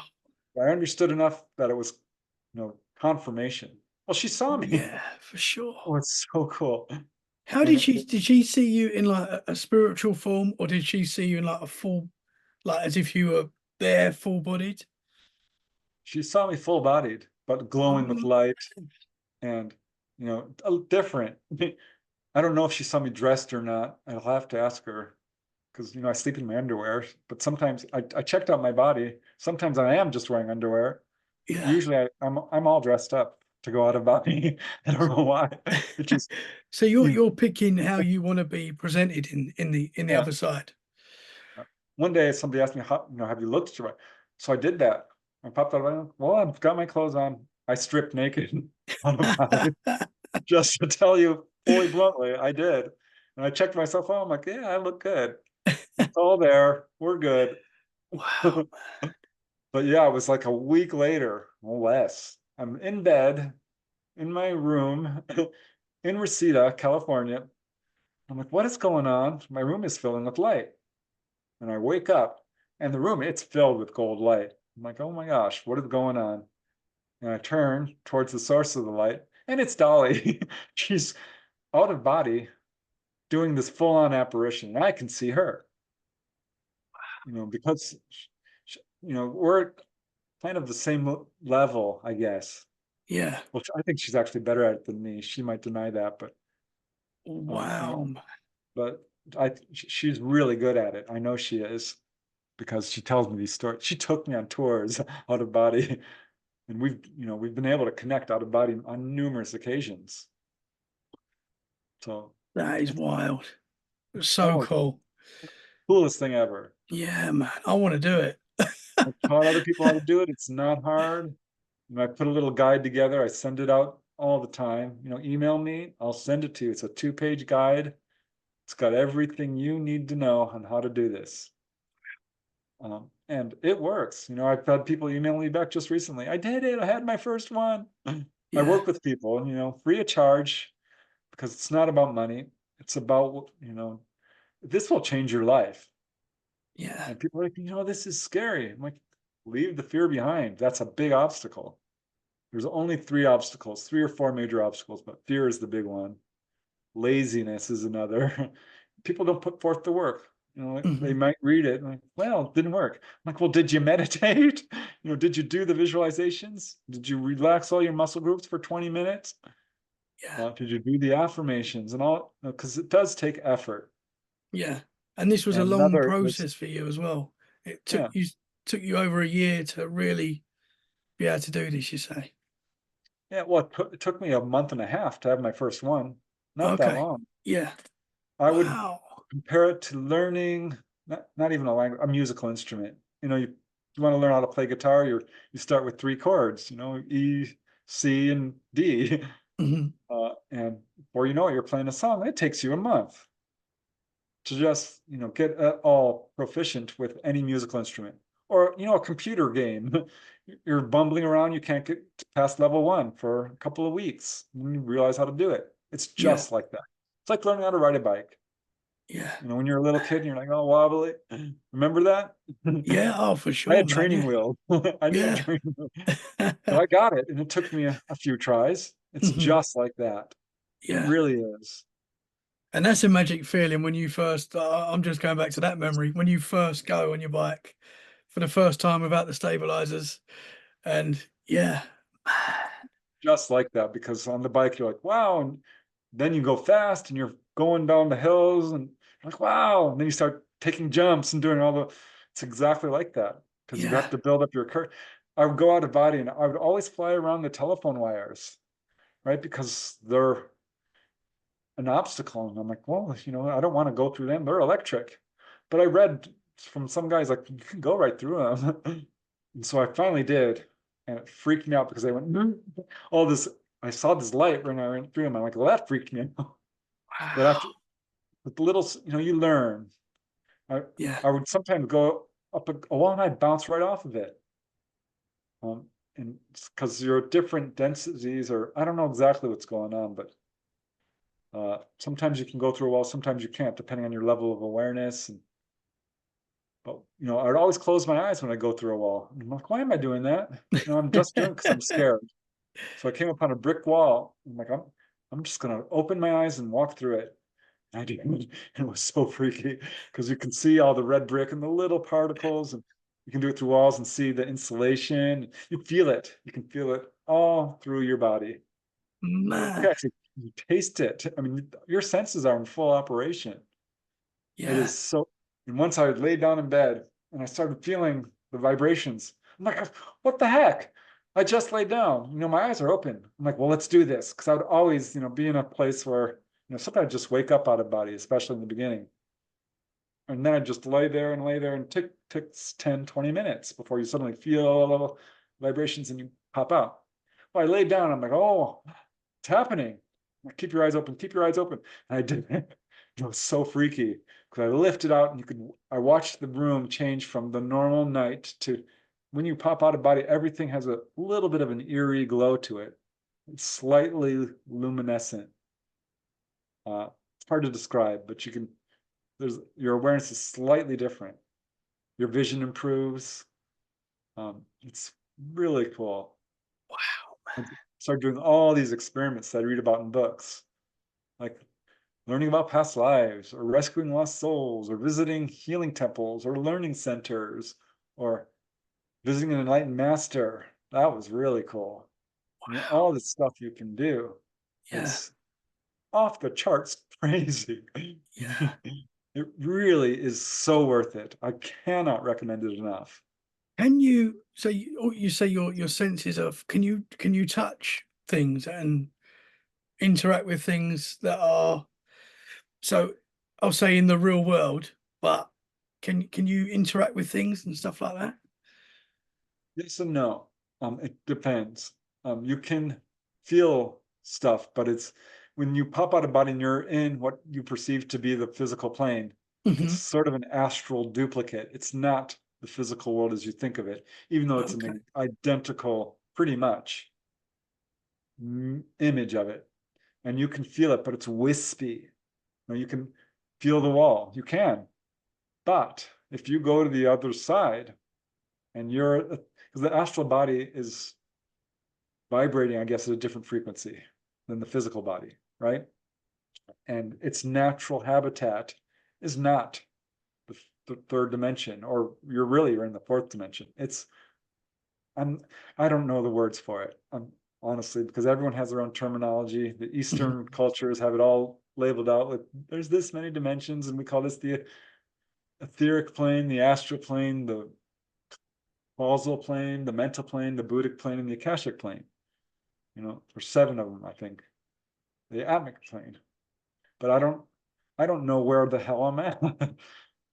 So I just like, well, I call this the garden, because Robert Monroe would call it local 1 and locale 2 and local. So everyone has their own terms. But you go to what I would call the garden realms or the heavenly realms, and you can interact with people and they feel physical. You feel the water. You can taste the food. You can smell the flowers. Yes. And, when you come upon an earthbound soul, because there was a guy in my house. Dolly said, your house is haunted. I'm like, what? She's like, yeah, you got 2 guys in your house. Someone else had told me that. I'm like, well, this explains why my light is going on in the library. You see, I've got a bunch of books. Hmm. I had a room, a tiny little room. It was an 600 square foot house. No, let me see. It was an 800 square foot house that I moved into from my condo. And I filled this room up with all my books, because I'm insane when it comes to books. I write, so and I've got all the books on it, every of these paranormal subjects, all the books on ghosts and UFOs and astral projection and dreams and you name it, anything related to this, I've researched it. My light kept going on in the library, and I'm like, well, I must have left it on, even though I know I didn't, because it kept happening. Finally, I walk in there, and the light is on in the fan. I don't use the fan. So I know now, okay, well, so I'm talking to her. I'm like, who's there? Stop doing this. And that's when Dolly's like, no, you got a ghost. And that's when this other lady, it's like, you have a ghost. So because normally I'd pop out of body and I'm like, I'm out of here. Earth is all fun, but not as fun as the other side. It's so beautiful there. That's where Yeah. you're going to go once you learn how to do this. So I decided, no, I'm going to see if there is someone in my house. I should, because other people have done this. I read about it in other people's books. I'm like, well, I cleared a haunted house. I'm like, okay. I've never done that. I finally did. I rescued some earthbound souls actually before this, but I didn't think my own. So I'm wandering through my house out of body. I pop out of body. I'm like, okay, let's not go to the other side. Let's explore the house. And I go into the kitchen. There's nobody there, and you're floating around, right? Floating from room to room. I'm like, there's no one in here. And am I sure? And it's a tiny little house. There's not many places to check. So I went everywhere. And I don't see anybody. I went to the bathroom. Like, well, nobody in here. But then I looked in the mirror and I saw a reflection of this guy standing behind me, looking at me. So I whirl around and I look at him. He's in the hallway next to the furnace, right? I'm like, dude. And he's slightly shorter than me. I'm 5'9" and 3/4, right? He's just slightly shorter than me. He's a little bit heftier. I'm a pretty skinny guy. He's got a round face, brown hair, slightly balding, a normal guy, right? So I'm like, dude, what's your name? He's like, my name is Mac. I'm like, Mac, I'm not sure what you're doing here, but this is my house. And he's just kind of like, I'm like, well, you're dead. I don't know if you're aware of this, but you're dead. And there is another side. You'd probably be a lot happier there. You really shouldn't be in my house. I was kind of like, whoa. And if I had been a little bit more prepared, because I really wasn't expecting to see anybody. I probably would have sat down and said, dude, let's talk. How did you die? It's okay if you hang out. I didn't do that. I grabbed him by the arm and I could feel him as if he was physical, because I was non-physical and so was he. So we're the same. We're the same. So I grab his arm and I'm like, you're going out. And I let him out of the house into the front yard. I'm like, you need to go to the other side. You'll be happier there. And I went back in the house and I'm like, well, Dolly said there's two people and so did this other lady. So I'm looking, and I went to the hallway and there was this other guy. He's taller than me. He's skinny. His name is Bill. I'm like, hey, dude, what's your name? Like, my name's Bill. I'm like, Bill, you don't belong here. I don't know what you're doing in here. This is my house. You really need to go to the other side. I'm taking you out. And normally, now I've done this, I'll take them to the other side.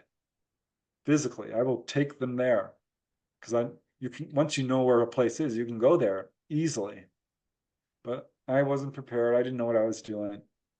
And I regret this now. I should have talked to them. I don't mind if they want to stay. They were nice people. But I pulled them out. And it was weird because when I went out there, I saw this other being that I'd never seen before. It was all sparkly and interdimensional. I'm like, who? What? Wow. What the heck is that? It was the most beautiful thing I've ever seen. Never seen anything like it before or since. But, that pulled me back into my body. And I thought that was the end of it. It wasn't, because now I'm all into exploring the lower realms, right? Which are great to a level. The very low, dark ones are not okay. People are in their own private hell, or they are crying, or they're depressed, or they're angry, or they're just stuck. They're self-involved in some way. And they won't even look at you. You can try and get there, but there's a level up from that where it's still pretty dark and they're pretty angry, but they're okay. They don't always know they're dead. There's a level, it's like a mall, like a dirty mall. It's a city street, it's LA on a bad day, right? Then there's a level above that. This is my experience. Other people may experience this differently, but I've read other books where people have talked about this. It's like a hotel and it's nice, like the Bellagio. It's a nice hotel with marble floors and fountains and plants and big stained glass, really nice place. And so I was exploring these and trying to figure out where am I at and who are these people and are they dead and so forth. I was doing a lot of this. And so I popped up into this, lower realm, which was right next to the garden realms. It's a nice place, a beautiful mall or hotel. I'm coming down these steps. There's this really shiny, nice floors and very tall ceilings and lots of people wandering around. Normally I'll run up to Mark, are you dead? And I'm asking all these questions. And they always say, well, yeah, of course I'm dead. What kind of an idiot are you? So I don't really do that anymore because now I know, right? So I'm just walking along and so I'm still new to this and I'm just exploring and looking around. And I see this kid walking with two other people. And I'm like, well, he's pretty young. He looks about 8, maybe 10. And he's looking at me in this weird way, like he knows me. And I'm looking at him because he looks familiar. And so we walk, he's 100 feet away, 200. And we're approaching each other. So I make a beeline for him because he's looking at me like he knows me. And he's smiling. And he's got brown hair and he's just this little happy, chubby little kid. And I walk up to him and I look down at him and he's like, hi, my name is Mac. I'm like, Mac. I recognize him now. I mean, I know who he is. He's Mac, the guy I pulled out of my house. But he's 8 years old. And I'm like, Mac. He's like, I love you. I'm like, I love you too. He's like, and that was it. Wow. But it was crazy because he was like 8, and I've S- since learned that you can actually regress to whatever age you want. I Like did it you're, to myself. I wow. went down 2 hours a little because I'm like, well, if they can do it, I can do it, right? Yeah. So I normally go to about age 20 or so where I've got all my hair. I look real strong, but Wow. no, you can go even younger. So you can be So whatever age you want to be, at whatever phase in your life that you want. yeah. Once you get past it, because my dad, he died, and anytime now someone dies, I'm like, I'm gonna see him. Let's go. Yeah. And they're there, and I can talk to them, and it's the best thing ever because dying is such a difficult thing for us here on Earth. Hmm. It's devastating every darn time. And if you can do this, it's like it lifts a little bit of the grief. It's still hard, don't get me wrong, but it's really comforting to know that you can see your loved ones. And so that's what I would do, but I couldn't find my dad. Like, this is really beginning to bother me because I would get caught up in other things and I go looking for someone else and doing all the, because you've got a big bucket list of things you want to do. Hmm. And finally, I'm like, I need to buckle down and find my dad because this is ridiculous. It's been years. And I found him in that same place where Mac was, pretty much that same level. I don't know if it was the same exact location, but it was that place. And I'm like, okay, he's here. I can feel him because you start to be able to sense psychically, right? Especially on the other side, you can fly, you can teleport, you can do telekinesis. All the supernatural abilities are there, and they're not supernatural. They're natural. They're not supernatural here. We just have lost the ability. Hmm. And we can do it here. I know people who can do it here, levitating, all of it. But I can. There I can. And it's so cool. So I'm like, he's here. I know he's here. And I'm wandering around. I go up the stairs. There's a bunch of people there. I'm like, my name's Preston. I'm looking for my dad. His name is James Dennett. I'm like, don't know. I'm sorry. I'm going around. I'm like, I'm getting closer. I can feel it. And finally, I come around the corner and I see him. He's sitting at a table with some friends. And he's old looking. I mean, he looked like he did when he died. He died at age 73, lung cancer. Uh, and I rush up to him. Now, he made some mistakes raising us as kids. He would get angry, right? And there were some issues. Uh, and it wasn't bad, it wasn't like terrible, but, you know, parents learn. He was, as they get older. And I think he had some guilt over this because I'd long ago forgiven him, and because it wasn't that bad. At any rate, I rush up to him. I'm like, Dad, oh my God, it's you. And he looked so completely shocked to see me. And he didn't say a word. And stupid me, I'm unfiltered. I will tell you the truth, uh, even if it's hurtful sometimes. I don't mean to, because I assume people know I love them, right? And so I'm like, hey, you hurt my feeling. Like, oh, I'm sorry. Uh, I didn't mean to. I'm sorry. And I'm trying to tone down a little bit, and I've gotten better at it. But yeah, I'm a little unfiltered, and certainly there, I mean, you can't hide because you can read each other's minds. And I rush up to him, I'm like, Dad, oh my God, you look so old. Because he didn't look young. And he looked at me hurt. He's like, thanks. I'm like, oh, shoot, I'm sorry. And that kind of put me off because I wanted to tell him, I love you and how you doing and what's going on. And I'm like, so Dad, how's it going? And he wouldn't look at me. I'm like, Dad. And he looked the other way. I'm like, Dad. And looked the way again. I said, Dad, look at me when I'm talking to you, which is what he used to say when we were kids. And he didn't like that. And that's when I realized what's going on here. He's still working through some of, the fact that, because when you hurt someone, you're going to feel it. You Hmm. have to work through all your bad karma that you made the mistakes on Earth.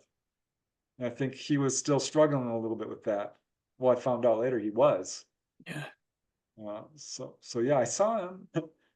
But and the next time I saw him was really weird because I popped into this room, like what? Because I was looking for my mom actually. It had been a while. And I'm like, well, I'm in this little room and no one's here. And then my mom appears and she had cut her hair and she looked different. Like, Mom, wow, look at you. because she was more in the 50s when she was a teenager, right? So she had the 50s haircut, and I'm like, wow. And she had grown a lot since she's been on the other side, and she became much more I don't know how to describe it, but spiritually wise and very driven and ambitious and just on a mission to do things. She was pretty overwhelmed raising 6 kids. So I'm looking at her like, Mom, how are you doing? Is everything okay? She said, no, it's not okay, which is the last thing I expect to hear from someone on the other side, because she's amazing, right? She's love personified. And I've never seen her not okay on the other side. I'm like, what's wrong? And she points to the wall, and this tunnel opens up, and this guy comes squeezing through it and plops into a chair. And it's a young man. I'm looking at him, trying to think, who the heck is that? I recognize this guy, and I'm looking at him. And it took me a full 3 or 5 seconds to realize that's my dad. That is my dad at age 20 or something. And he's out of it. He is not okay. And I'm looking at him, he starts flipping into old and young, old and young. I'm like, oh, okay, now I see what's going on. She is trying to, raise him up from this lower Wow. level and having a Yeah. hard time with it. That was the last time I saw him. That was a couple of years ago. Still having a little Wow. bit of difficulty. I haven't gotten to go and meet him and say, I love you, and it's all good, and we're good. Mhm. Uh, Wow. Are you hoping to get to that point where you oh can? yeah, And oh yeah, absolutely. Because I lost my nephew a couple of years ago, who was younger than me considerably, and he had a real tough time. We all run the gauntlet of alcohol and drugs here on Earth, and he had a harder time than most. And ultimately, I think that led to his passing. But at any rate, James was always, I'm like, I'm not worried about this kid. He's so spiritual. He's funny. He's centered. He's psychic. It's going to be interesting to see how he transitions, because everyone goes through a different process. Like my friend Roger died of alcoholism, and he was in a deep, low, hellish realm in agony when I first saw him. So I'm like, wonder how James is going to be, because he died in the hospital, surrounded by loved ones. And I think he's going to be okay. That night, usually it's a week or two, a year even, before I'll see them. That night, he died that day. That night I went to bed, and I'm out of body, and I'm being hurtled down the tunnel that we hear about in near-death experiences, which at that point had rarely happened, because I would just pop to the other side instantly. But no, I'm going through a tunnel. I'm like, okay, this is interesting, because I've been through these tunnels many times. But I'm going down the tunnel. I'm like, gosh, there's people in this tunnel, and some are stopped. And they're not going all the way. They're in these little alcoves. I'm like, well, I should stop and rescue them, but I can't. I'm on a mission. I'm being taken somewhere. And there's light at the end of this tunnel. So I pop through there, and there's this room filled with people. This is a waiting room. All these people have just died. And there's a lady sitting at a desk, and she's the greeter. You instantly know this. Oh my gosh, there's a lot of people here. And so I walk up to her, and I'm like, I don't know if you can help me. She's this pretty lady, dark hair, dark eyes, sitting at a desk smiling. And I'm like, I don't know if you can help me, but my name's Preston. My name's Preston Dennett. I have a nephew. He just passed. His name is James Dennett. And I don't know where he is, but I would love to find him. And she smiled even more. And she's like, you know what? Turn around. He is right behind you. Like, oh my God. And I turned around, and he was. And James, I hadn't seen him in 5 years, probably. I forgot he's 6'3". I'm like, oh my God, James. And and when you're on the other side and you crossed in a healthy way, you glow with light, and your chest is thrust out, and I mean, he was good, broad-shouldered, handsome, blazing with light, smiling from ear to ear. And he grabbed my hands and said, I love you. I grabbed his hands. I love you too. And I'm like, oh my God. I'm like, this is so great to see you. How are you? He says, I'm fine. I'm actually really good. Thank you. But I'm absolutely great. Let everyone know. I'm like, I will. And I'm like, and I really wanted to ask him all these questions, but he starts talking, right? And of course, that's fine because that's what I want. I don't want to hear about me. I want to hear from you. And he's like, I've watched your YouTube channel. I'm like, you did? Because I'm doing YouTube and putting out my research. It's like, yeah, I saw that one where you talked about this kid who had an implant and he saw this UFO and there were blue and yellow lights. Do you remember that one? I'm like, sure I do. That was a good one. He's like, you have no idea what you're doing and how many people it's helping. The work you're doing is really important. You need to keep doing it. Don't stop. This is helping a lot of people. And I was so overwhelmed with love and gratitude that I couldn't sustain it. I could not. I started weeping, right? And I got pulled back and woke up. And I'm like, wow. Of course, I immediately called his mom and dad. I'm like, your son is fine. You need to know. I just saw him. No, this is Christy and Mark. So they both had out of body experiences. I taught them how to do it. So they absolutely believed me, right? Yeah. Uh, so Wow, yeah, man. I mean, That's anyone who so dies, you get cool. to see him. That's so cool, man. And you've taught your family and obviously your friends how to do this as well, and they're Well, doing those it. who will listen, some just aren't interested. They're not willing to put forth the effort it takes. Yeah, I don't know how you But can't be interested in that, man, because it is amazing. And obviously, I've heard a lot about astral projection, but not in as much detail as you're giving tonight, and it's super interesting, man. yeah, it is hard. There is a learning curve. I mean, I don't want to say it's hard because it's a natural human thing, and you don't need any special talents to do it. You don't need to be a yogi. Mhm. You can eat meat. I've done it under the influence of alcohol. It's not easy, but I've had a drink here or there. I don't really drink at all anymore because ultimately I think it's just a crutch. But I have done it.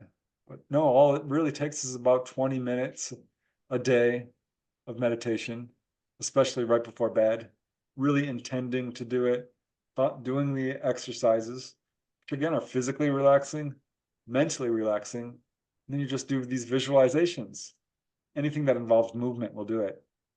Just pretend you're on a swing set, or pretend you're one that worked for me best was running down a path, just relaxing, relaxing, and then getting to that point where I'm completely physically relaxed, and then getting to that point where you're mentally relaxed because our heads are just going Yeah, and we're thinking about all the things we did that day, all the things we have to do, all the bills, who we hurt, who we helped, the dinner, the car, the job, the movie, the song, all of it's playing, so you have to step back from that, and that's the hard part. Well, yeah, relaxing is the hard part too. 'Cause you go to sleep and you're clenched up and you're grinding your teeth and you're tossing and turning. You have to learn how to relax. That's the key. man. Well, I would definitely love to get the guides that you've got and read through that as well, Yeah, I'll man. send it to you. Yeah, anyone who wants Thank it, if you. they're watching the show, my email is prestonufo@gmail.com. Easy to remember. My name, UFO. Yeah, And I'll send it to you because that's how important this is. It will change your life. I guarantee it. It might take, several tries. I've had people who got it on the first night. There's people who are like, I've been crying for a year. I'm like, you're not relaxing enough. This is, where you're going on because I've them go through it. You want to relax to the point where you start to feel heaviness or lightness or movement. Ultimately, you want to get to the vibratory state, and you'll know it. There's no question. You will know it when it happens. yeah, People will get to that and then they freak out. They're like, oh my God, I'm here. And they get all scared. And then you have to get past that. There's little steps you take, but you can do it on the first night. wow. Well, I'll share your links in the show description and your email if you don't mind, man. You blow my mind tonight, brother. Super interesting. And Awesome. I'd love to talk to you more about this, man. I know we've had a couple of issues with the connection, but thank you for staying with us, man. And wow, you blow my mind. And I super appreciate you coming on and sharing your work and experiences, man. Thank you. Hey, it's my pleasure. And I'd love to do it again sometime and talk more because I've still got more questions. You've explained a lot tonight, man, but I've found it fascinating. So thank you very much, sir. Yeah, it's a pleasure and an honor, and anytime. I love talking about this Yeah, stuff. oh, I love Once it, you man. get me started, you can't stop. I love it, man. I'd love to do it again. So, guys, thank you so much for listening to the show tonight. I really hope you've enjoyed it. If you did enjoy it, share it where you can. That's a great way to support us. We're going to be back very soon for more freaky conversations. In the meantime, stay safe and remember, keep it freaky. Bye for now. Bye for now, sir. Thank you very much. My pleasure. Yeah. Thank you very much.